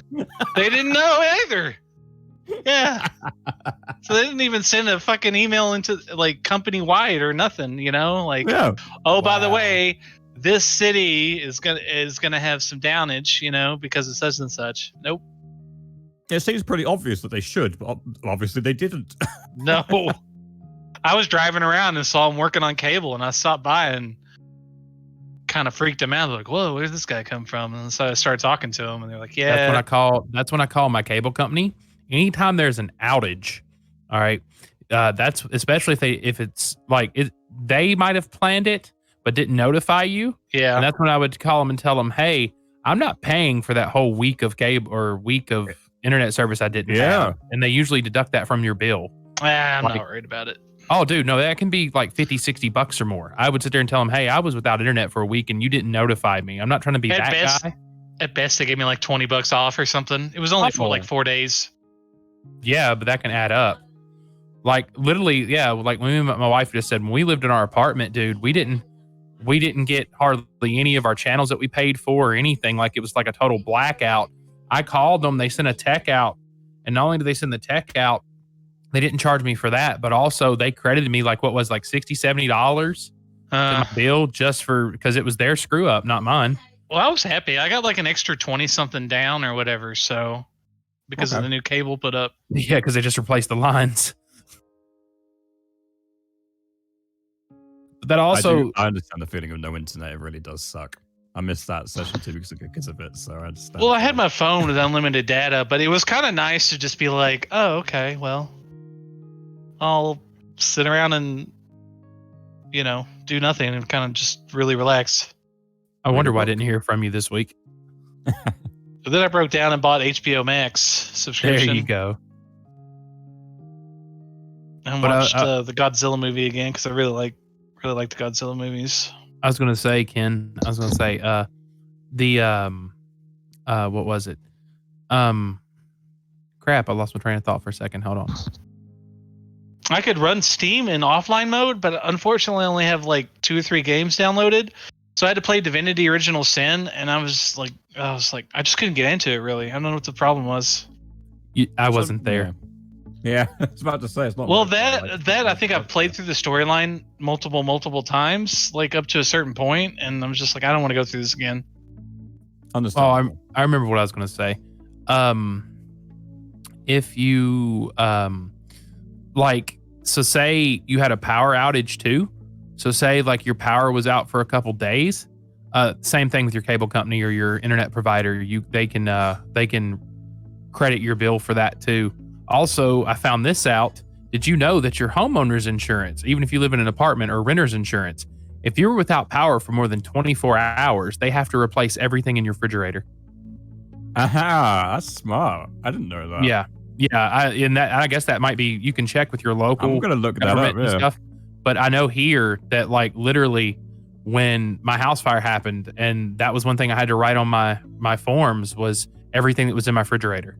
So in most of your home insurance companies or renter's insurance, this is for everybody out there listening, if you're without power for more than 24 hours, they will replace everything in your refrigerator. Yeah, I don't have renter's insurance, but you can mostly add it through your car insurance. Actually, it's really cheap. Like literally like a couple dollars added to your car insurance just to have that protection. I haven't needed it, but I think like when I go to a newer place, because I'm gonna find a better apartment. Because I only moved here in this shitty apartment. Well, it was cheap, and it was I was doing oil and gas work here. Little small town out in the middle of fucking Oklahoma. Yeah. So like I said, it's pretty much worth it, because I had a buddy that literally, if the apartment it was the apartment's fault. They had a pipe rupture and it ruined everything in his apartment. They covered most of the stuff that happened because their insurance kicked in. But if he would have had renter's insurance, they would have. It's not called double dipping, but what they would have done is they would have reimbursed him for everything he spent out of pocket. So if he had to replace anything of his belongings, clothes, stuff like that, they would have reimbursed him for that if the apartment didn't. So, but the apartment actually stepped up and put him in another apartment, kind of took care of him. But I'm saying stuff like that, that's where it kicks in. Like say, something happened and it was the apartment's fault. Yeah. And like a water pipe bursts and your computer gets ruined. Well, if you have renter's insurance going to go, okay, what's the value of your computer? Oh, $1,200. Okay. I read that somewhere, like some of these places that have the renter's insurance, it's like really crappy renter's insurance, and you got to read the fine print, and you're almost better off just having your own. Well, yeah, I'm not talking about getting it through the apartment. Some apartments, like where I live, dude, they require you to get renter's insurance. It's a requirement when you move in. Like they say, you must have renter's insurance. That's because they want to cover their own asses. Like if it's something of your fault, like say you were cooking something and set the damn apartment on fire. Well, okay, that's on you. Something that you do that causes any damage, that's on you. But if something from them, it's kind of like one of them things where it's quid pro quo. It's like, hey, I got your back, you got mine, because I'm covered. You're covered with your insurance. I'm covered with mine. So whatever happens, there's no problems. It's just one of them things. Yeah, I think when I get a newer apartment, nicer apartment, or rent a house, I'll probably have renter's insurance. Oh, especially if you get a house. Oh, for sure. Because you never know. Like, I think some renter's insurance is like, just kind of like, if you especially renting a house, it's almost like a watered down version of homeowners. So that if something were to happen to the house, you're covered, like damages or tree falls on it or something, It's good to have.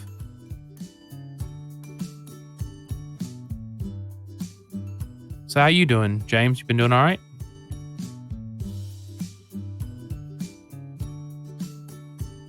I guess he walked away from the computer.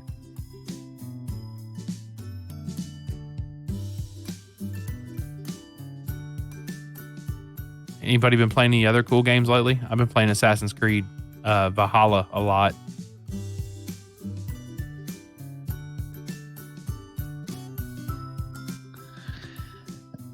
No, I haven't. I don't play much of anything because I'm always getting ready for another D&D game or doing stuff for my YouTube channel. So it's been a long time since I've so much as logged into something like World of Warcraft, for crying out loud. It's sad but true, but I'm just kind of thought I'd never say it, but I think I've hit that point where I'm just kind of over video games for the most part.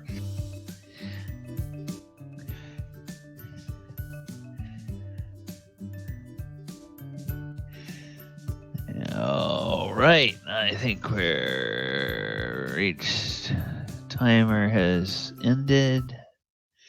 So we can go ahead and we can come back to the virtual map. Okay, everybody back from the break.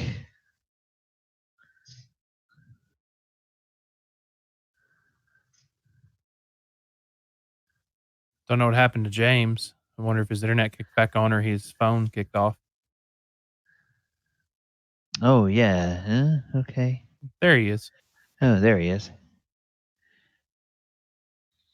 James, you with us? Yes. Sorry, I wasn't on the right. I was listening to the music, but then realized I wasn't in the game for some reason. Oh, okay. You sound more like normal. Did your internet come back? Yeah, I went back to my computer. I'm off my phone. All right, cool. All right. So, when we last left before the break, the Deep King and his consort, along with several additional guards, walked in. They commandeered a table by the stage, and they are listening now to Falazure and the band playing. And your volunteer backup musicians are still there with you, and they're playing. And Falazure, you can hear that. Let me make a couple of performance checks for them off screen here. So then what are they going to get? They're going to get that for theirs. So they're probably pretty nervous now, aren't they? Okay, yeah. The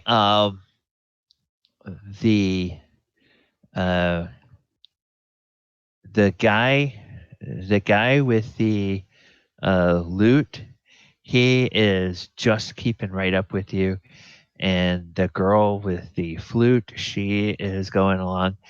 The guy with the hand drum, he misses a couple of beats, but the good thing is that Krenraid is so strongly on the beat with that cowbell that it kind of sounds like he's just sort of doing some fill-in, some fillers there, but you can tell, Falazure, that those fillers are, you kind of missed the time signature a couple of times on some of those. So he's probably pretty nervous with the king sitting there. But you guys go on and you play for, let's say you play another 4 or 5 songs or so. And after everyone, there's thunderous applause. And the box that has tips for the band, that is kind of going around. And as you reach, I guess Falazure would probably announce he's about to play the last song. And so as he does that, the king motions to one of his guards, and the guard will go over to the table where the box is with tips, and will take that box and he will bring it back over to the table and set it down in front of the king. And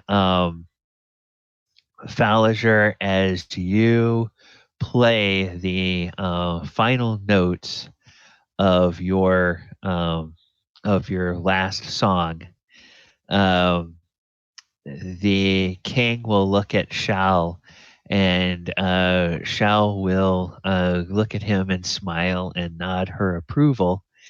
And then the king will sort of reach into a pouch, and he will pull out 10 platinum coins, and he will drop them into the box. Kren's face is wide open at this point. And then the guard will pick up the box and take it over and place it on the edge of the stage, and just sort of give Falazure and the other musicians a curt nod. And Falazure, the last echoes of your final song ring out, and the place just erupts in applause, and everybody is very happy. The guards at the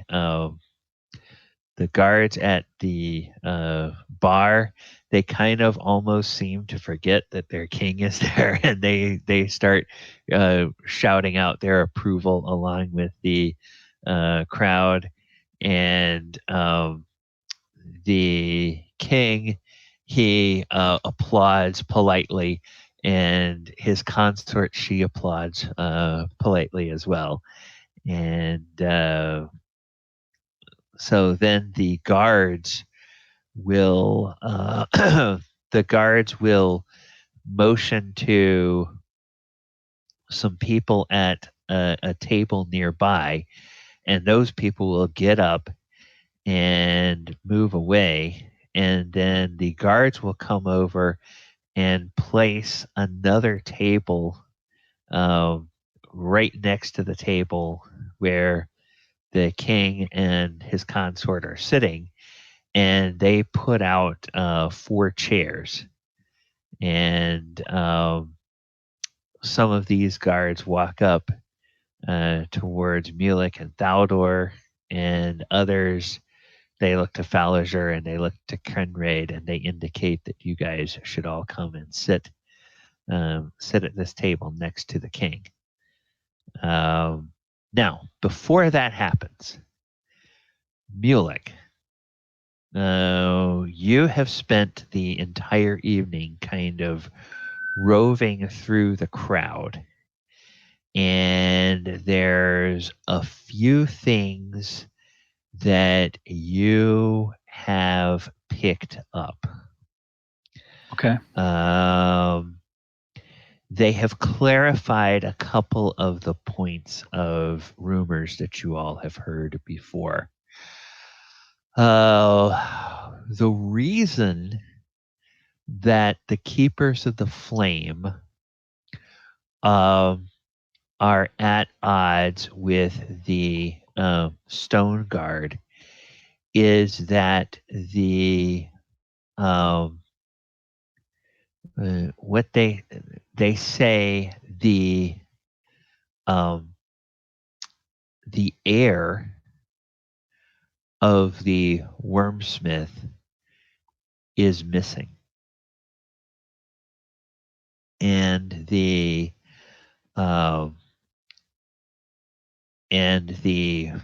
Stone Guard are suspicious of the Keepers of the Flame, and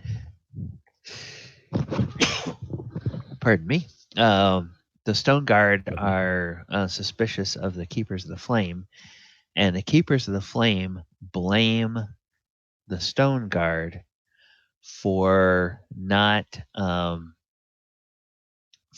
doing enough to find the heir. And the tension with the Wormsmith and the Keepers of the Flame is that the Wormsmith has been asking after its heir, and the Keepers of the Flame are kind of giving it the runaround. And the Wormsmith is starting to get suspicious that something is wrong. But at this, when you say you mean heir, H-E-I-R, like the H-E-I-R, yes. Okay, and remind me who's the Keepers of the Flame? Okay, do we know? You guys probably wouldn't know that, but you, as somebody who studies the arcane, and Falazure as a bard that hears all kinds of stories, I'll let both of you make history checks and see if you've ever heard anything about the history, the Keepers of the Flame, or oh my god.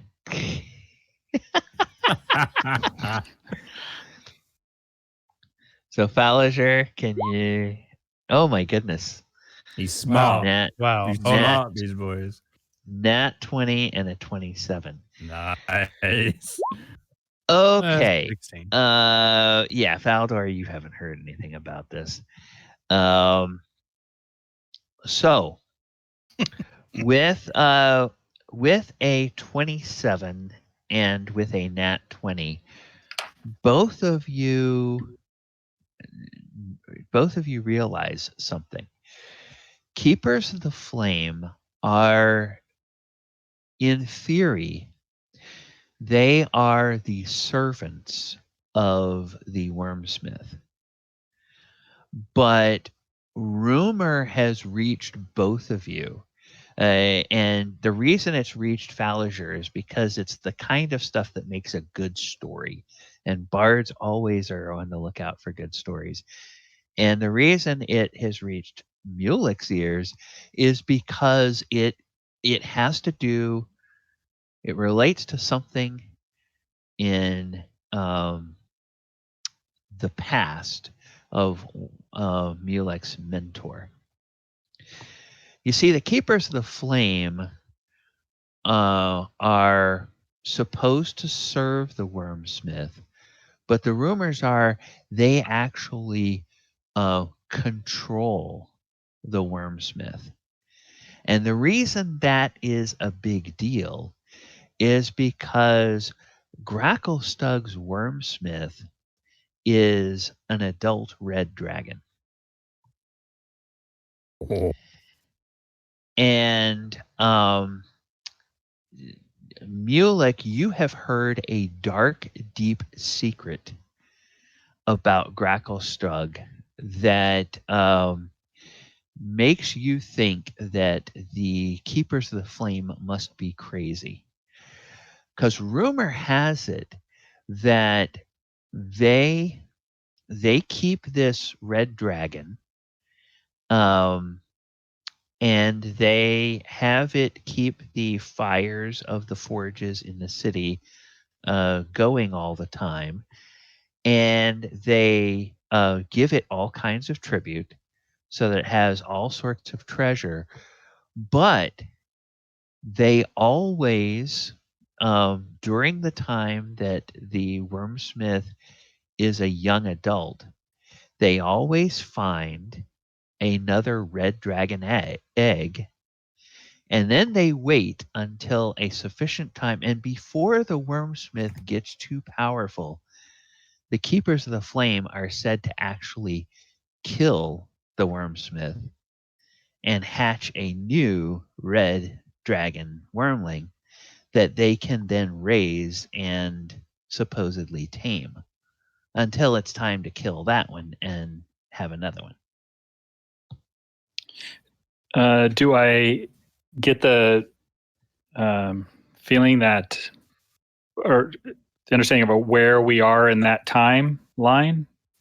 Well, if it's an adult, then that it probably would be pretty close to the time that, because an adult red dragon can, if it got mad, it could do a lot of damage in an urban area. It could, even if it's underground like this, it could smite a lot of buildings and burn a lot of dwarves and destroy a lot of things. Okay, and nothing about like where they may be holding it. You have heard people talk about the Wormsmith's Cavern, so you would figure that's probably a place where it lives or where it has its lair or its den. What kind of place that would be in an urban setting, you don't know. Probably some cave that has been set aside for it, but okay.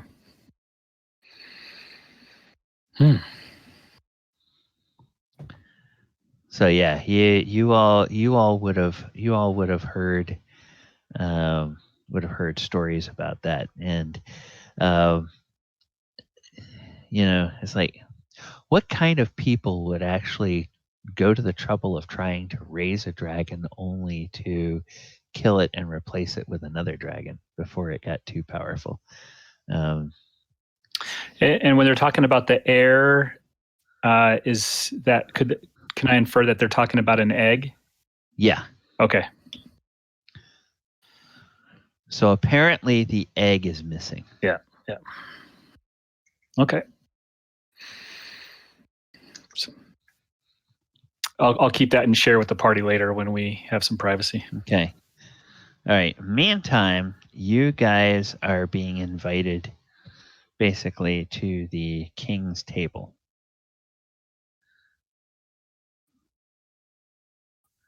I walk over, nod, and pull out my seat and sit down. Okay. Gonna put the hot iron rod in some water because I don't want to start fire, and then walk over. Okay. All right. So the guards will sort of move aside to let you all take your places there at the table. Let's see. Yeah, okay. So you guys all sit there at the table, and the king says, "Oh, that was masterful playing there, Falazure. Your reputation reached us this afternoon in my hold, and my consort Shal said we simply must come and see this marvelous bard that is so talked about on the surface. And Krenraid, may I say, you are a master of the anvil. I've never quite heard it played so wonderfully. You do our race, our dwarven race, proud. Thank you for accompanying Falazure this evening. I am only the accompaniment. The main kudos go to my friend Falazure here. It's an honor to visit your majestic kingdom, your Royal Highness, and if I may, I couldn't help take the advice of such a beautiful consort. I don't know where I was going with that. And he sort of smiles and she kind of gives this coy little blush, and he says, "Oh, I think I know what you mean. She has that effect on people, ties their tongue in knots."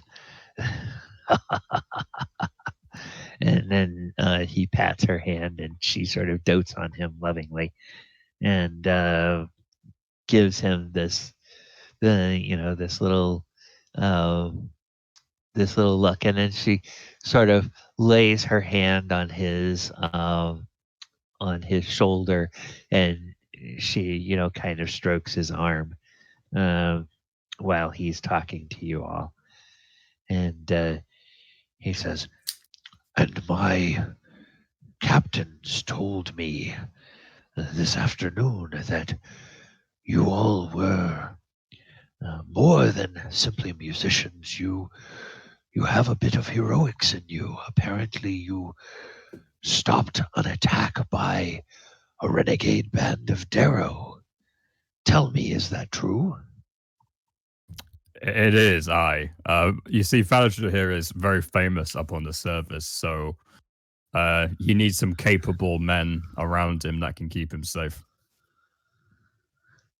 Ah, yes, I see. And you cannot very well travel with an entire city guard, as No. I have the luxury to have around me. You must have some stout adventurers with you. Well, which one of you is called Mulek? I raise my hand slightly.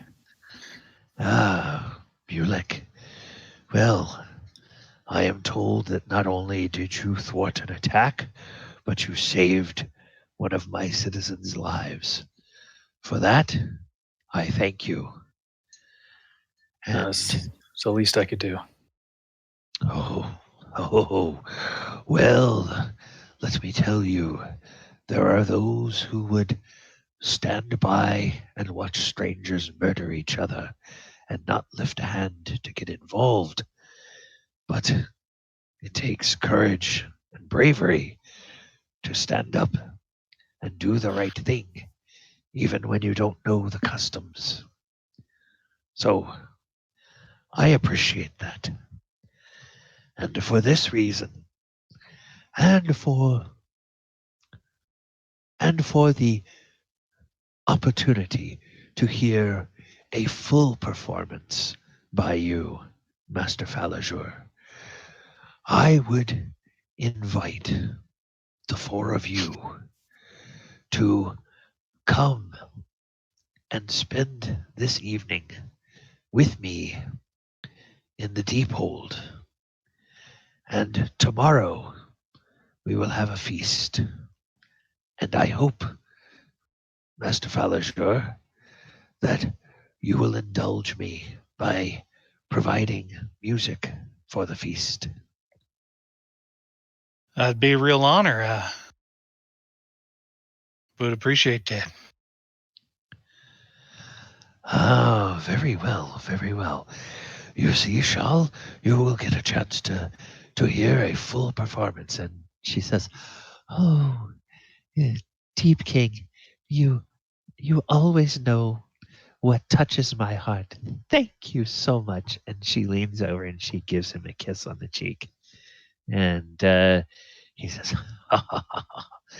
"Yes, yes, my dear. You know I would do anything for you." And she kind of giggles a little bit at that. And let's see. We don't have any. While we're sitting there, Mulek would have, been taking occasional looks at the consort to see if maybe she's could be doing anything to influence the king or not. I don't imagine that she would be, but I'm just keeping my eye out to see if I notice anything suspicious from her. Okay, Mulek, I am going to say, now you guys all heard a little bit about this. You guys all heard about this strange behavior of the king, right? Yeah, we're on the watch definitely because of the console being right in front of our faces. Mulek, or actually, I'm going to say for everybody, take your choice, whatever you have the best roll in. You can roll an insight check, which basically is going to check to see what her motivations are, or an arcana check, or a religion check. And the arcana and the religion are going to see if you can tell anything about her. Can I do something weird? Yeah. Without it seeming pervy. Like Falazure has his, he's got his devices, he's got his methods. So this king's acting like kind of weird. He kind of noticed it. He heard a story from Mulek earlier about the consort. Mm-hmm. And she's being really nice. He's gonna this might totally backfire, but he's gonna start a chain of events. And you ever had you played footsie tag under the table and then you end up and you don't know who the hell's rubbing your feet? Oh no. Do it. He's gonna start that. He's just kind of gives her that gallant kind of flirty look, see what happens. But yeah, he'll roll insight. You're gonna rub her leg underneath the table. Oh, that's so cheeky. No, with my foot, not like my hand or anything. I know. I'll roll insight as well, probably. I don't think the religions are similar enough for me to get the stone cutting bonus, so I'm just gonna roll normal. Okay. I'll do. All right. Okay, so Mulek with the Arcana, insight for okay, yeah. The others for me. All right.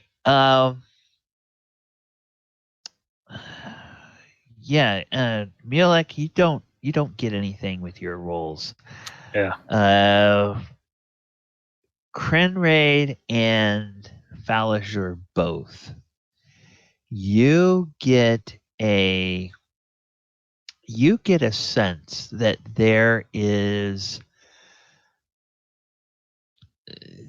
this consort has some sort of almost mesmeric influence over the king. Okay. It's kind of an unnatural sort of thing, and she will distract the king. Falazure, you reach out and you sort of at first maybe it seems like you bump her feet, but then you start doing footsie with her, and I was just gonna get us killed. She will distract the king, and then when the king is distracted, she will turn and she will look at you and she will smile, and there is a predatory look on her face when she smiles at you. Oh, no. Uh-oh. Oh, here's what I do. I You rolled a opened yourself to perception. that. I rolled a perception. The reason I did that, I want to see if I notice this going on. And then if I do, I take my dagger and put it right to the side of Falazure and just shake my head and look at him and go, no. Not even near me. Am I sitting next to you? Nope. No, Damn. you're not. Damn. No. What do you mean a predatory look? She like she wants your entire being. does she like reach her foot up higher on my leg and then give me a predatory look, or is it more like just like don't mess with me look? Like what are we looking at here? I'm gonna eat you. Kind of look. Okay. Why don't you roll me a perception check? Is it like the like one of those older women that give the looks to the younger men that they're interested in kind of looks? Yes. I imagine it personally. I don't know if that's right. That makes sense if that's true. Okay, what do I need to roll? Like hungry. I guess actually it would be a second insight look to see if you can decipher what that look means. Oh, I'm sure I'm going to roll terribly. And Thaldor, with your perception, you absolutely notice that she has done that. And Falazure, yeah, I'm caught off guard. You think that she's gonna try to get you alone when they get to the hold. Well, the Deep King's hold. In his mind, he has succeeded. He knows that she's not loyal to him, so at least on some level. So he's making a little bit of headway in his investigative techniques. Okay. All right. Yeah, and Faldor, yeah, you noticed her intentionally distracting the king and then giving a look at Falazure, and you're not quite sure how to read that look, and neither is Falazure apparently. He has interpreted it in some way, and that's good for now.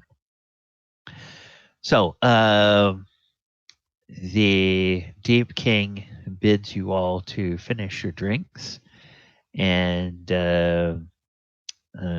asks if you have already made other plans for lodging, and he will have his guard go and cancel those for you. But if you haven't, you all will get a royal escort back to the Deep King's hold.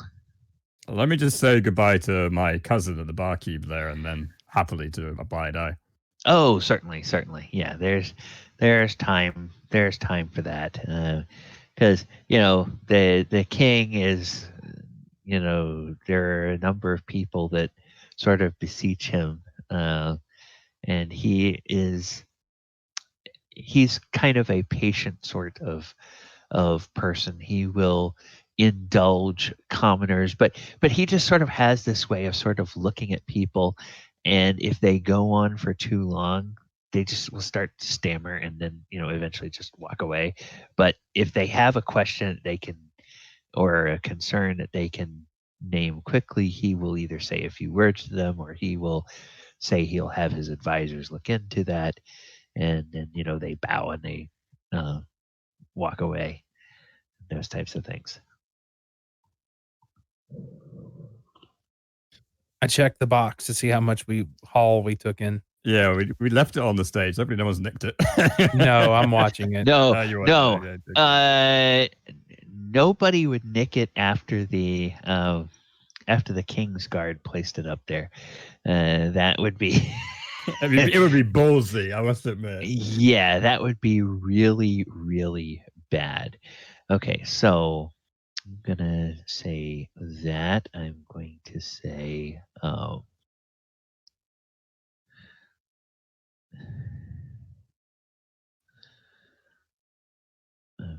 Okay, so we'll say that.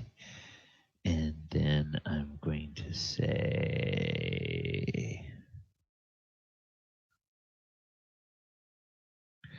All right.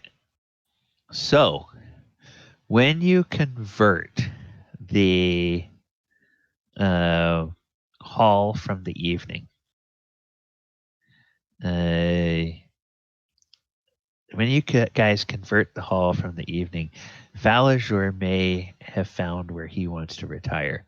Oh, God. Because you guys get Goodness gracious. I bet Thaldor's eyes are just wide looking at this because I opened the box and my eyes are just probably wide. Total tips from the evening are the equivalent of 41 platinum.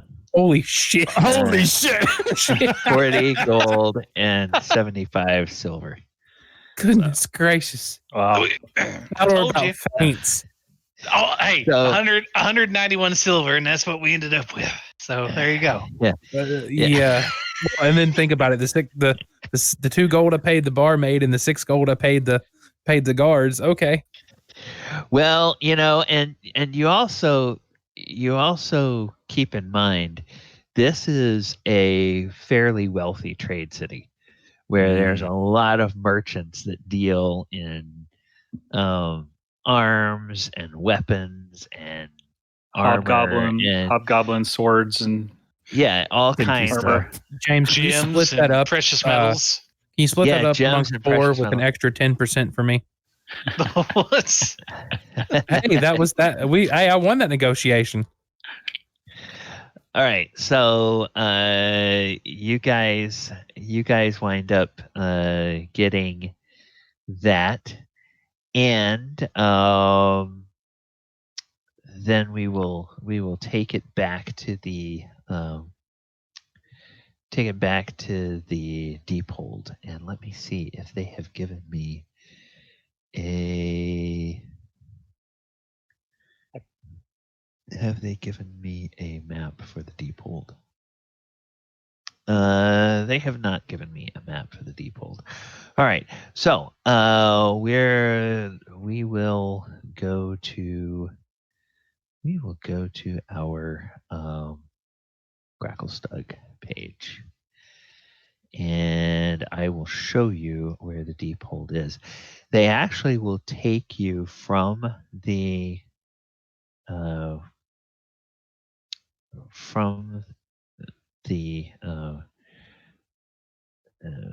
Shattered Spire. You'll go through the entire Dark Lake district, and then they will take you past this Grolbron's lair and into a part of the city that is normally forbidden to non-duergar. And when they take you in there, you go across you take one of the bridges across a furrow or a chasm that is crossed by a number of stone bridges, and you go all the way here to the hold of the Deep King. And this is here and then there. Okay. So the hold of the Deep King, which is this this building right here. Fairly far to the south. And it's a large palace.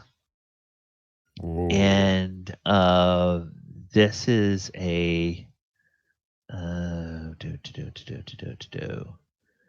Where do we go?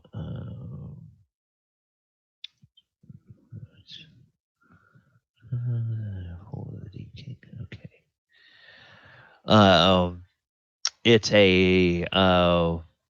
It's the palace is a dark and foreboding edifice lodged between two great columns that rise up into thick clouds of smoke that conceal the cavern ceiling.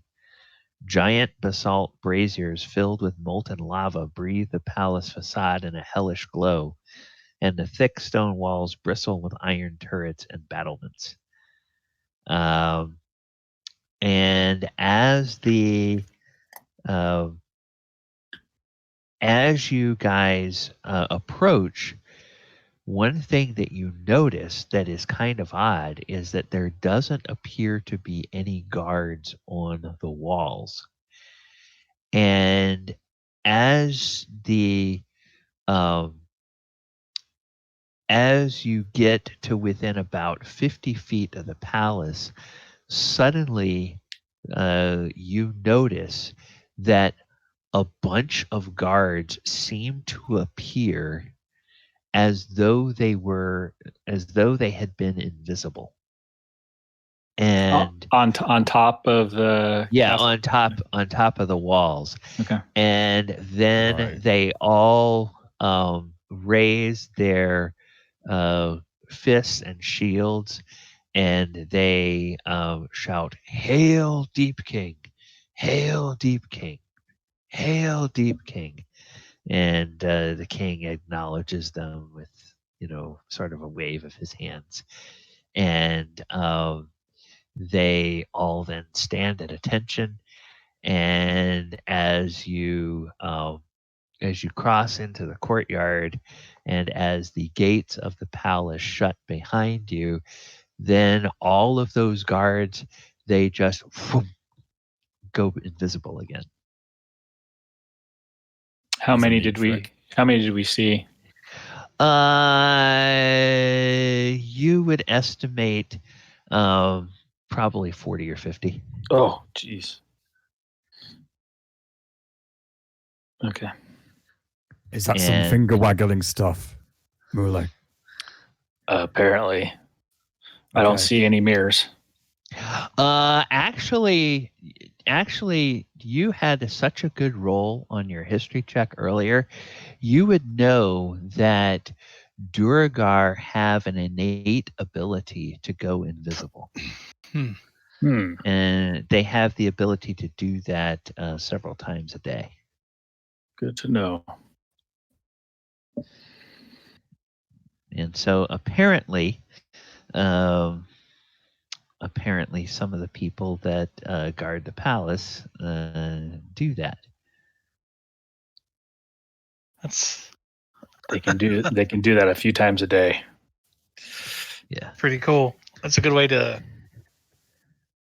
really throw your enemies off. Mm-hmm. So they will take you in, and there are sumptuous guest quarters that are set aside for all of you. They have it's like a ambassadorial suite where there's kind of this set of apartments that has its own staff, and the staff are duergar staff, of course. And there are a total of 6 large bedrooms. And of course, as 4 people, you only need 4 of those bedrooms, but they set aside a bedroom for each one of you. And connected to each bedroom is something that some of you may not have ever seen before, which is each bedroom has its own silver pole private its own private chamber set off to the side, where there is a copper tub and there is a basin that has a metal tube and 2 handles next to it. And as you go over and you turn the handles, it actually has running water. And there is both cold water and hot water. And the tub actually has 2 ways that the tub can be filled. There is a pipe that comes out from the wall just above the level of the tub that will fill it.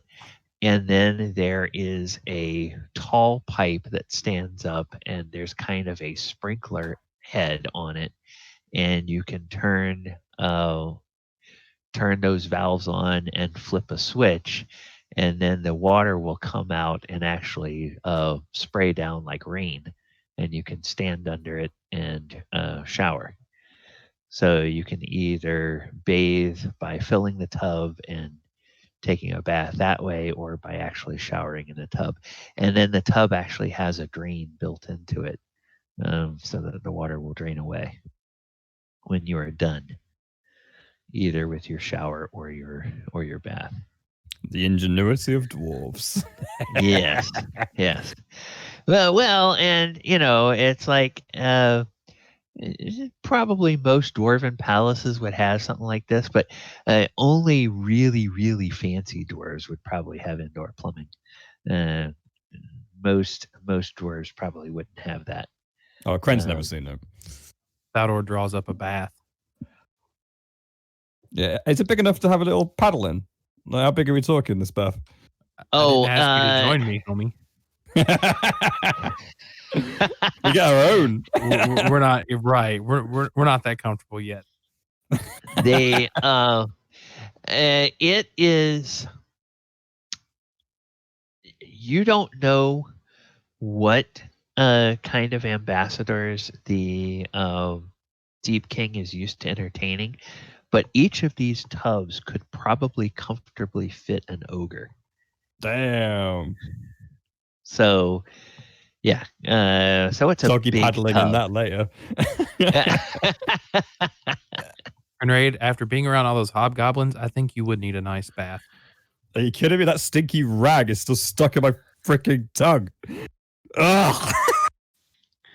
Not even all of that. Not even all of that dwarven ale was able to wash that out. It was.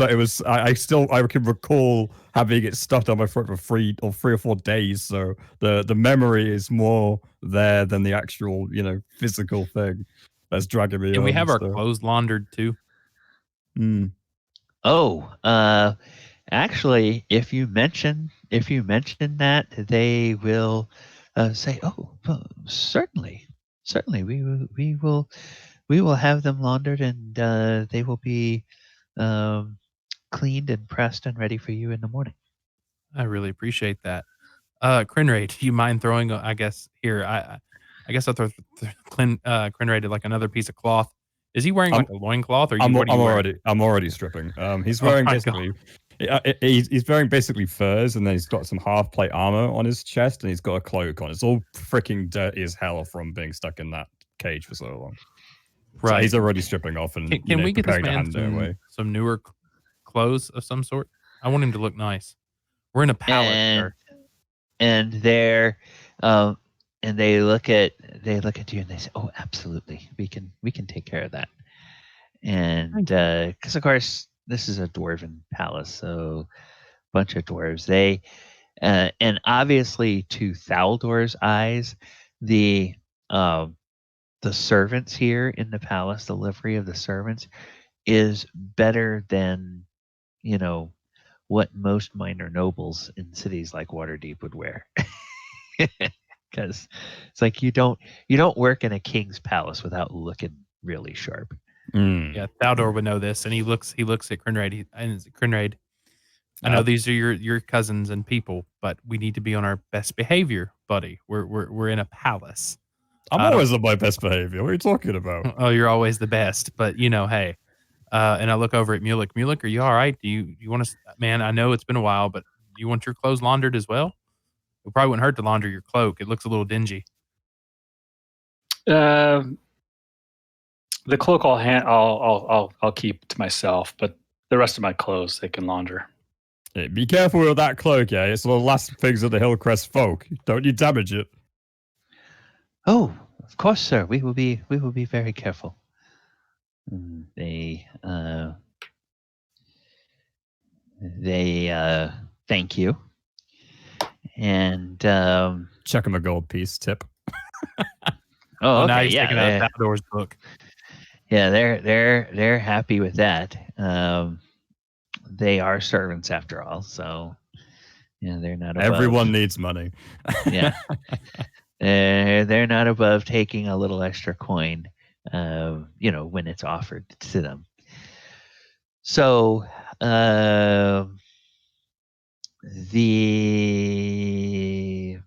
all four of you have your own rooms, and you have a chance to bathe, and then you will have a chance to talk to each other before you turn in, and you can decide whether you're going to act like this is some sort of normal camp, or whether you figure, okay, we're in a king's palace. We're just gonna dispense with having having a watch or anything like that.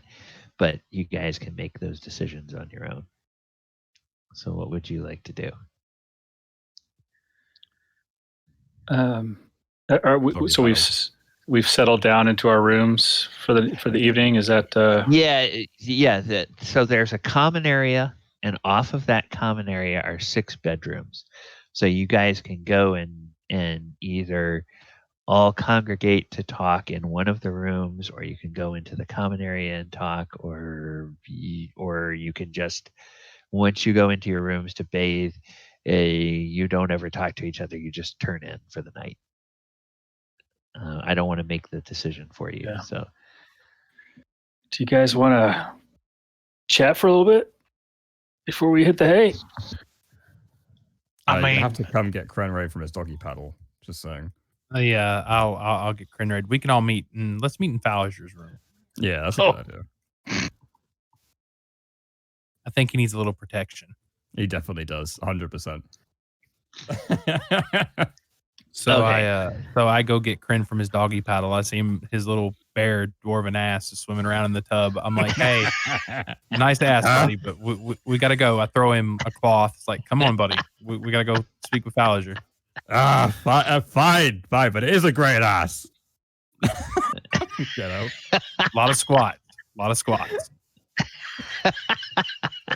It's the routine. Hitting an anvil all day just kind of just tone you a bit, and he just starts kissing his pecs naked in front of her. There you go. You like the gun show here? Yeah, I give him a sly wink, and I'm like, come on, let's go. I'll just chuck the cloth on and follow him. Wait, first, is there any booze in the room that I could grab on the way out? I grabbed from my room. I grabbed the whiskey. You're good. I only got a little left, but we're good. Any decanters or anything like that, Actually, all 4 of you would notice that in your room, in each of your rooms, there is a wardrobe that is like a big armoire, and it's got drawers, several drawers where you can put folded clothes in, and then it's got a large area where you can hang clothes. And again, it is the size that it could hold the clothes of an ogre. And so it's, these things are like maybe 7 or 8 feet wide and about 10 or 12 feet tall. The ceilings in these rooms are like 15 feet tall. They make it real. They make you realize you are in a palace. Then there are some credenzas and tables, desks, chairs, as well as an enormous bed, probably what an ogre would consider a king-size bed. So again, it's like, as a dwarf, you feel like, okay, you and your entire clan could probably sleep comfortably and nobody ever touch each other all night in this bed. And the one of the pieces of furniture, one of the desks, or one of the cabinets, I should say, has a lattice work front on it. And as you walk in, you look through that lattice work front, and what you can see in there is you can see bottles. And then on top of that desk, there are some crystal goblets. And so each one of you has a fully stocked dry bar in your room. So, in answer to the question, yes, there's booze in your rooms, and you look in there, and there's ale, and there's dwarven spirits, and there's even a couple of bottles of elvish wine in there. So apparently they plan for all kinds of people to be visiting, but it looks like that each one of these could hold a large number of bottles, but at the moment there's only about 4 or 5 bottles in each one. All of them sealed and unopened and full. Just grab the closest decanter, doesn't matter what it is, and just Okay. walk out. All right. So you guys meet in Falazure's room. I knock first. Okay. Hey, who is it? It's Thaldor and the boys. All right, just a second. He comes and opens the door. I got the elvish bottle of wine and some glasses. Yeah, they got a couple bottles in here too. I guess all of y'all got some in your rooms. It's stocked to alcohol, yeah. Some real fancy stuff by the look of it. And the smell of it. Well, let's have some elvish wine to celebrate our adventure.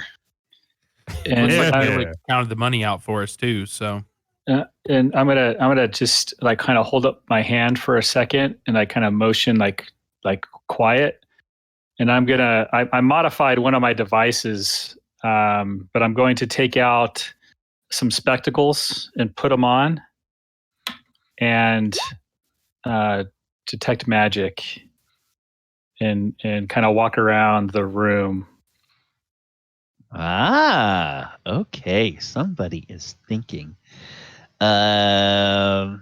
So you walk around and you look, and you notice that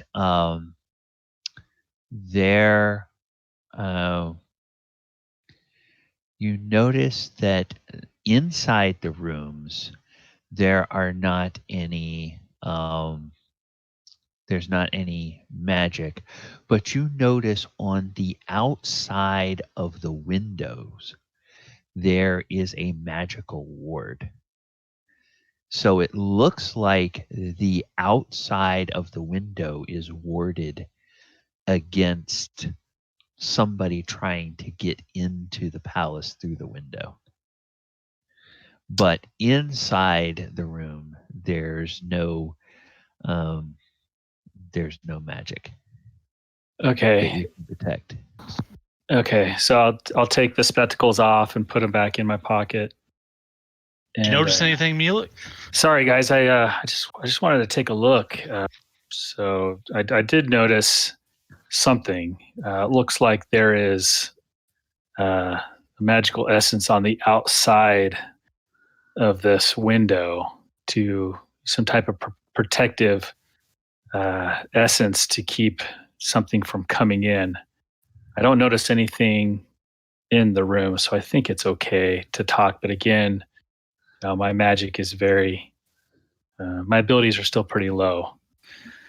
But anyways, I just wanted to let you guys know I picked up some interesting info while we were at the tavern tonight. and I share with the three of them what I had overheard regarding the Wormsmith and the missing heir. Okay. That's interesting. Yeah. Well, it's hard to say how this is going to go, but It's real confusing. So they take and kill off the wormling before it gets too big, and I guess they can't control it anymore. Yeah. Yep. It's what it looks like, but it appears that someone has stolen a dragon egg. maybe they don't want the adult dragon to be killed, or maybe they just wanted Maybe the they egg. want their own dragon. Yeah. Yeah. If I you tell can you tame that a Drow dragon, might have like a hand they in that. do. Yeah, I was thinking that. Anybody notice that king was acting kind of strange at dinner at the tavern? No, It but I goes noticed his along. consort Yeah. was. What? Everything that everyone else was saying, that the king acting weird and everything else, really does play into that. He was very, I don't know, jittery, is how I would describe it. No, that consort, she doesn't seem to be on the up and up, if you ask me. She looks Right. like she wants to be up and up on something. The way she gave you that look. Oh, brother, you ain't lying. Yeah, she definitely felt a bit strange. I thought that look seemed strange, but I get the impression that she ain't exactly loyal, if you know what I mean. What, loyal to the king? Yeah, I mean, at least Why'd you she say seemed. that? Well, I mean, now that I think about it, I didn't know it at the time, but since Theodore's brought it up, I don't know. I think she's a little interested in me, if you know what I mean. And do you mean like interested? I mean, like going to town. She wants to ground bone his pound. brains out. I mean, like I the way figured. I think what I'm trying to say is the way a older lady looks at a younger man that she's physically attracted to and wants to get involved with. I mean, I'm well aware of ground pounding, my friend. What? But Whoa. pounding the stone. I don't know however you guys would describe it, but I must say, if that's the case, then she's very either ballsy or she has absolutely zero threat level from that king. Like if she was gonna cheat on the king, she must be able to wind her way out of it, right? I don't know. I'm just telling you now that I think about it, what that probably meant. I don't know. You were watching Theodore. What did you think? Thought it was a little weird. I was looking, but I didn't catch it. So, well, I might have or might not have played footsie with her a little bit under the table. What? And Falazure kind of looks to the side a little bit. What is this footsie? Is that why Thaldor was sticking me with a stagger? Probably. Well, you see, Krenraid, it's kind of the universal way of flirting with somebody, that you want to be real discreet, and you're all sitting together at a table or a dinner or something, and you want to flirt with somebody, and it's kind of adds a little bit of a mischievous, flirty, kind of dangerous. It's hard to describe. If you wanted to do a dangerous kind of flirting, why don't you just take it to a goblin cave and kill a bunch of them while fucking? Oh, what the? Krenraid. I don't know much about drawers, but you guys are harsh. Well, we're very literal beings. What can I say? We like our danger quite physical. No, it's just supposed to be a little naughty, a little flirt, nothing too. I didn't want to be a perv, I didn't use my hand or anything. Rub on your leg. If you were going to do anything dwarf way, that king would have killed you. So I'm glad that you didn't. Right. I'm not entirely a fool. I never thought you ever were, my friend. Jeez. But anyway, I don't know. Something seemed odd, and I just wanted to see how she would react. And it was a big gamble, but I could have just played it off as, oh, that was an accident or something like that, So that's how you know that she's not loyal, because she played footsie back. Well, and she gave me that look, and at the time, I wasn't quite sure what it meant. And then Thalder just brought it up here, and I'm thinking about it. I kind of agree with him. I'm wondering, Captain C. I'm really wondering. Can we get any information out of her? I'm not worried about what she's going to do to Falazure. Well, see, here's the thing. Well, if I get a little bit of alone time with her, a few moments, or maybe, I don't know how that's going to happen, but... Did you not learn your lesson the first time? Hey, that helped us, all right? Aren't you still suffering from that event? I mean, she's still getting a dagger in her throat. I don't care how that's going to play out eventually, but that my shoulder still hurts when it rains sometimes. So you guys have tried this tactic before, I take it. No, we were separated. Not on purpose. It's a long story, Krenraid. It was pretty dire straits there. All right, more booze, less time. I got it. Let's just say I kind of offered my body to save my comrades. Well, literally. No, I think she kidnapped you, and that's besides the point. Anyways. wait. Contradicting opinions here, guys. Yeah, well, it's all good. It's a long story, Krenraid. It's a long story for a night of drinking. All right. So that's not tonight. So what you're saying is we need to hide in that giant ass cupboard and wait. No. No. Here's my plan. Mulek, you can turn me invisible, right? Well, I can, but these duergar can go invisible too. But yeah, go on. So here's my plan. How about I follow Falazure invisibly? I can walk as long as I don't try to attack or anything, correct? You can for a limited time, yeah. How long's limited? You've got an hour. Oh, an hour? Psst. Falazure, how quick are you? How quick do you mean? Exactly. Well, it depends on the story, I guess. But I mean, we don't know what's going to happen. Like she might not approach me. She might not do anything, and I think we ought to just play it by ear. Unless you guys have another idea. Well, that's what I was saying.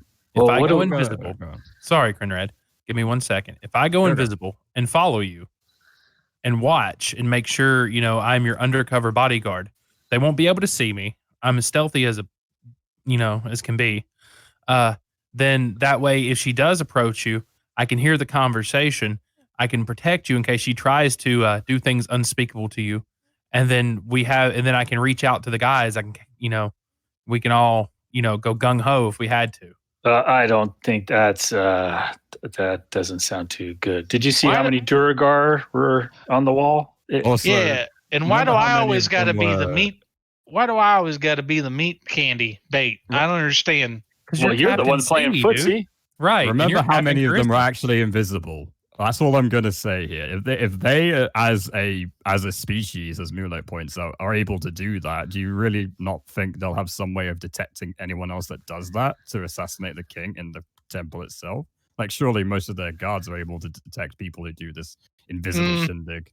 Mm-hmm. Hell, there's a big difference from doing a little bit of flirting to committing royal adultery and then having to run from the entire fucking Underdark. Yeah, for your life. I mean, we're basically in prison right now. We don't know it's a nice prison. Yes, but we have no idea what the intent is. We know the king is under some type of charm, right? Well, I don't know. It's hard to say. I mean, I don't know. I did dabble into magic. I don't know. What you think he's charmed? Well, from the stories we heard earlier today, I mean, this woman's got some type of effect on him. I thought it meant like just a physical charm because she's quite pretty. You think there's some finger wagging involved? I think he's thinking with his cock. Well, I don't know. We all think about what kind of. Well, I mean, does Falazure, can he think of any kind of spells that would do that? That would be more long term, because he knows that charm and other things like that, they don't last that long. So whatever's affecting the king would have to be a lot. I mean, it'd have to be something maintained, continuous. Yeah. Either maintained or continually applied, or very long in length. Yeah. But I think we need to be very careful what actions we take, because we don't yet know what their intent is of us. Right. How do we know there's not any visible people in the room as we're speaking about this? We don't. If anyone's invisible in here, you need to come join us for a drink because it's really good. Can we all take a perception check and see if we Well, when I was walking around the room, to see if I would hit anything as well. I see. They could have. Wouldn't detect magic? Would detect magic show people that are under invisibility though? Not if it's an innate ability. I don't think. Or around any visible creature or object in the area that bears magic. But if it's an innate ability, I don't think it's magical. That's a good question. Let me take a quick look at. It does say duergar magically turns invisible. It does say that. So it's a magical effect. So now, if there were somebody in the room at the time that was invisible, you would have detected them. Good point. And you had that going. So it's not an innate ability like a monk stuns. It's literally magic. Okay. It is something they can do as an action. Right. Oof. I was really worried there for a second. I thought we skipped a beat. Yeah. Well, like I said, I am not an expert yet. I am still an apprentice, and there may be magic I don't understand. But as far as I can tell, there's nothing magical going on in this room. Hey, same thing with me. I'm still learning, kind of self-teaching myself. What's our goal here?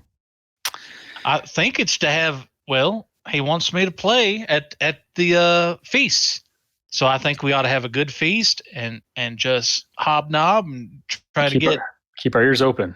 Right, and if God help me, I gotta do more with the consort or what? Does she have a name? I forgot. She does as a name. Shao. Yeah. I mean, God forbid I have to, spend some alone time with Shaw. I mean, you never know. Well, remember we heard that ever since she showed up, at least two nights a week they hold these feasts, and just random folk come and go at night or during this period of time. So maybe this feast tomorrow is one of those times, and maybe we will gather some more info. It reminds me about what Guzwitz said in the bazaar. He said that some people never really came back. I'm kind of concerned now. We should definitely be on guard. Definitely. Well, I could tell you, if Shaw tries to charm me, I got enough blood of my mother's people in me that I'll be pretty heavily resistant to it. The blood? Your mother's blood? Like, do you wear it around your neck or something? No, Krenraid. My mother was a elf. Oh. That's nice. So that makes you resistant to the finger waggling? Yeah. Charms. Nice. Yeah, charm spells. We're going to have to bleed you at some point and make some necklaces. Oh, God. It doesn't work that way, but good thought. No, okay. No, it doesn't work that way. That's not how that works. I had one thought. Maybe after we have this, feast, or maybe before, I don't know, I could try and find out, like, GM, is the forge where they're worried that the forges are going to go out and things like that, is that in the same hold? Is that in the Deep King, or is that somewhere else? The forges are actually throughout the entire city. There are, I guess actually, we'll go ahead and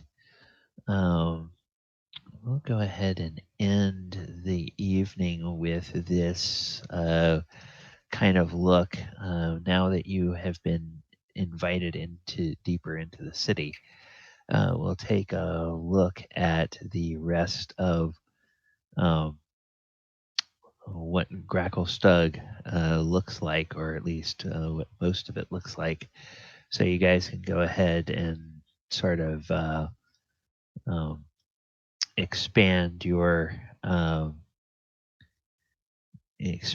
maps out a little bit. hell are those? Are those giant mushrooms? What the hell are those things? They look like trees, but no. Those are all columns. These like are all stalactites? columns of. Columns of stone that go all the way up to the roof of the cavern and all the way down to the floor of the cavern. Well, some of them overlap buildings, so I was just like, yeah. Actually, buildings are built into, incorporate some of the stone of these columns and are built out from them. Cool. So the city is both part natural cavern and part carved out cavern. This, as you guys went over this particular feature here in the middle of the city, what it looks like is a dried up place where lava had flowed at one time. And then everywhere that you see smoke, on both sides of the furrows, and every one of these areas here is a big central area that has a large forge. And the wormsmith is paid very handsomely to go around and make sure that the forges stay hot by igniting the new fuel that gets brought into the forges every few days. And with the amount of soot and everything that's here, you guys would presume that they burn coal to light the forges. And so, of course, there's a lot of soot and everything around in certain areas. You think, if you want to think, this town probably would remind you a lot of sort of a Charles Dickens era London, in terms of the sort of smog and everything that would be in the air. And when you say the wormsmith goes to these areas, I mean, we've got a red dragon then that is being led or guided or controlled somehow to each of these locations. That's what knowledge I've gathered. Yeah. Okay. Yeah. That goes around to these places. And if you take your measuring tool, some of these places may look narrow, but this is a very large city. Oh, it's huge. Yeah. So and what kind of light? What kind of light? Is it a dim light throughout the whole area? Yeah, there are everywhere you get, day and night. Anytime you get close to one of these buildings that has a forge in it, then there's this sort of big reddish glow that just illuminates everything. And then as you get farther away from those, there are lanterns, lamps, and they look like the duergar equivalent of those lamps that you guys saw up in the other old dwarven construction, where it's got a flame that burns without producing any heat. But they have street lamps, and of course, because this is underground, those burn all the time. And you said everything like south of all these. I guess these are all gates, controlled gates. Yeah. Okay. Everything south of that is normally off limits to non-duergar. So we're like in East Berlin right now. Great. Okay. That's a good comparison. Yeah, it is. Yeah. Yeah. So you guys are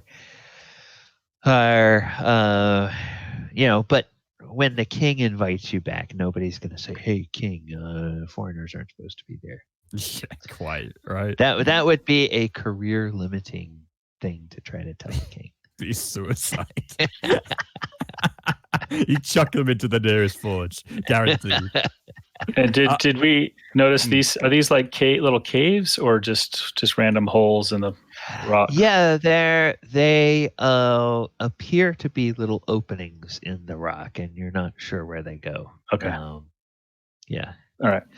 Because you probably wouldn't have had time to ask the king, but maybe at dinner, at the feast, you might be able to ask about some of that, find out about those things. I want to find out where these forge masters are. Like, what they look like, what do they wear? I'm going to try and follow them, because the king himself said, you really go on the anvil. So I'm going to try and use that as an in to try and get some more information about that part of the cult of this civilization. Okay. All right. That's Krenraid's fort anyway. He would describe that, but he doesn't know anything in character yet, so it's still just a fort. Okay, well, then we will leave it there. And next week, we will start by seeing what, if anything, happens during the night as you guys are sleeping. And then talk about what happens during the day of the feast. Find out sort of what liberties you all have from the king, and and sort of being able to travel outside the palace and around the city, and what sort of things there are to come. All right. Thank you guys. Thank you players for being with us tonight. And for those of you on the stream, thank you so much for hanging out with us this evening. We appreciate that. We will be back here next Thursday night at 8 p.m. Eastern Time. Between now and then, I'm going to start with Paul and then Michael. Paul, what sort of things do you have coming up in the next week that people may be interested in finding or following? We talked a little bit about the one Wednesday game. Are there other games that you're in that you want people to know about? There are a couple of others, but their times conflict with yours, so I'm probably just going to stick with the one on Wednesday. That's okay. Oh, okay. All right. And do you have a presence of your own, either like on YouTube or on Twitch, where people can go and maybe see archives of some of the stuff that you're in? Not myself. I'm a follower at the moment. I never really put that much effort into it. Okay. All right. Well, be sure to let us know if you do set up something, because we'll be happy to send people your way to look at stuff when they are not here with us on the channel. And why would they ever leave? Is my question. This place is great.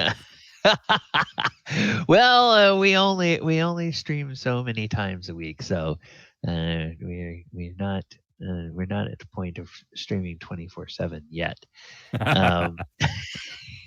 And Michael, over at Doors of Fear, what do you have coming up between now and next week? Hello, Michael. Sorry, yeah. No, I'll probably be doing some streaming tomorrow. But as for tonight, I'm gonna try to go to bed tonight and do some streaming tomorrow in the afternoon or evening.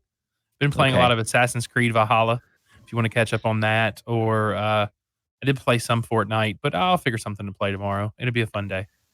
Okay, and people can find you at twitch.tv/doorsofear, right? Correct. Yes, sir.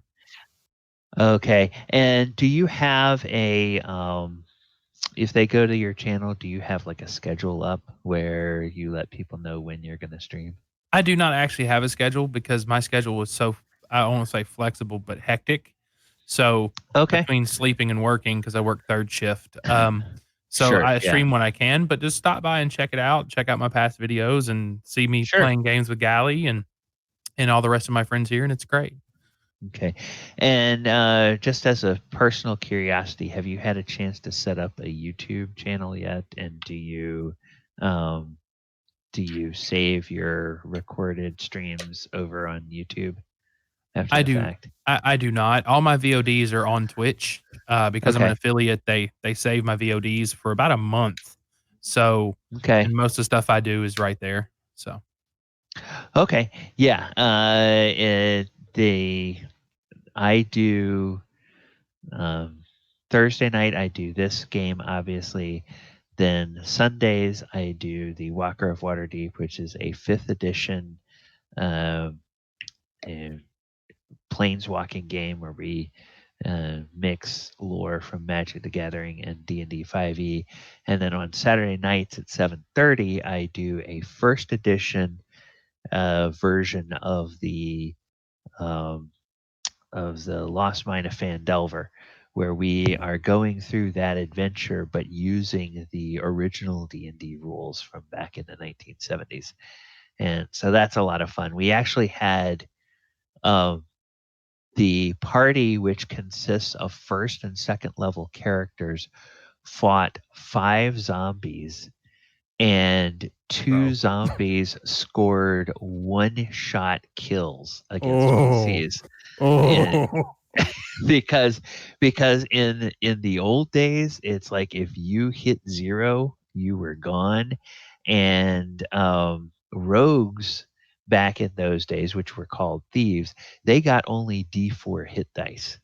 And so if you get a good shot, it doesn't even have to be a critical because there was no such thing as a critical hit, but you get a good shot from a zombie and you can just be insta dead um, in one hit. And that happened to one NPC retainer and one PC last week. So we have one player that's going to be debuting a new character this week in the game. And then over on YouTube, I do content that's made for YouTube 7 days a week. And those are usually short form single mic things. They're really good, by the way. Everyone should watch his YouTube stuff. His library is amazing. I just want to come out and say it, having watched it myself. Well, thank you. Yeah, I've got about a year's worth of daily videos built up now. So there's a lot of content there, and hopefully it shows from the time I started. Hopefully by now I'm getting a little bit better at it. But you're very good at it, I'd say. Oh, well, thank you. And everyone, thanks so much for being with us. We're going to go ahead and end the stream now. Viewers, take care, and we will talk to you again next week. Good night, everybody.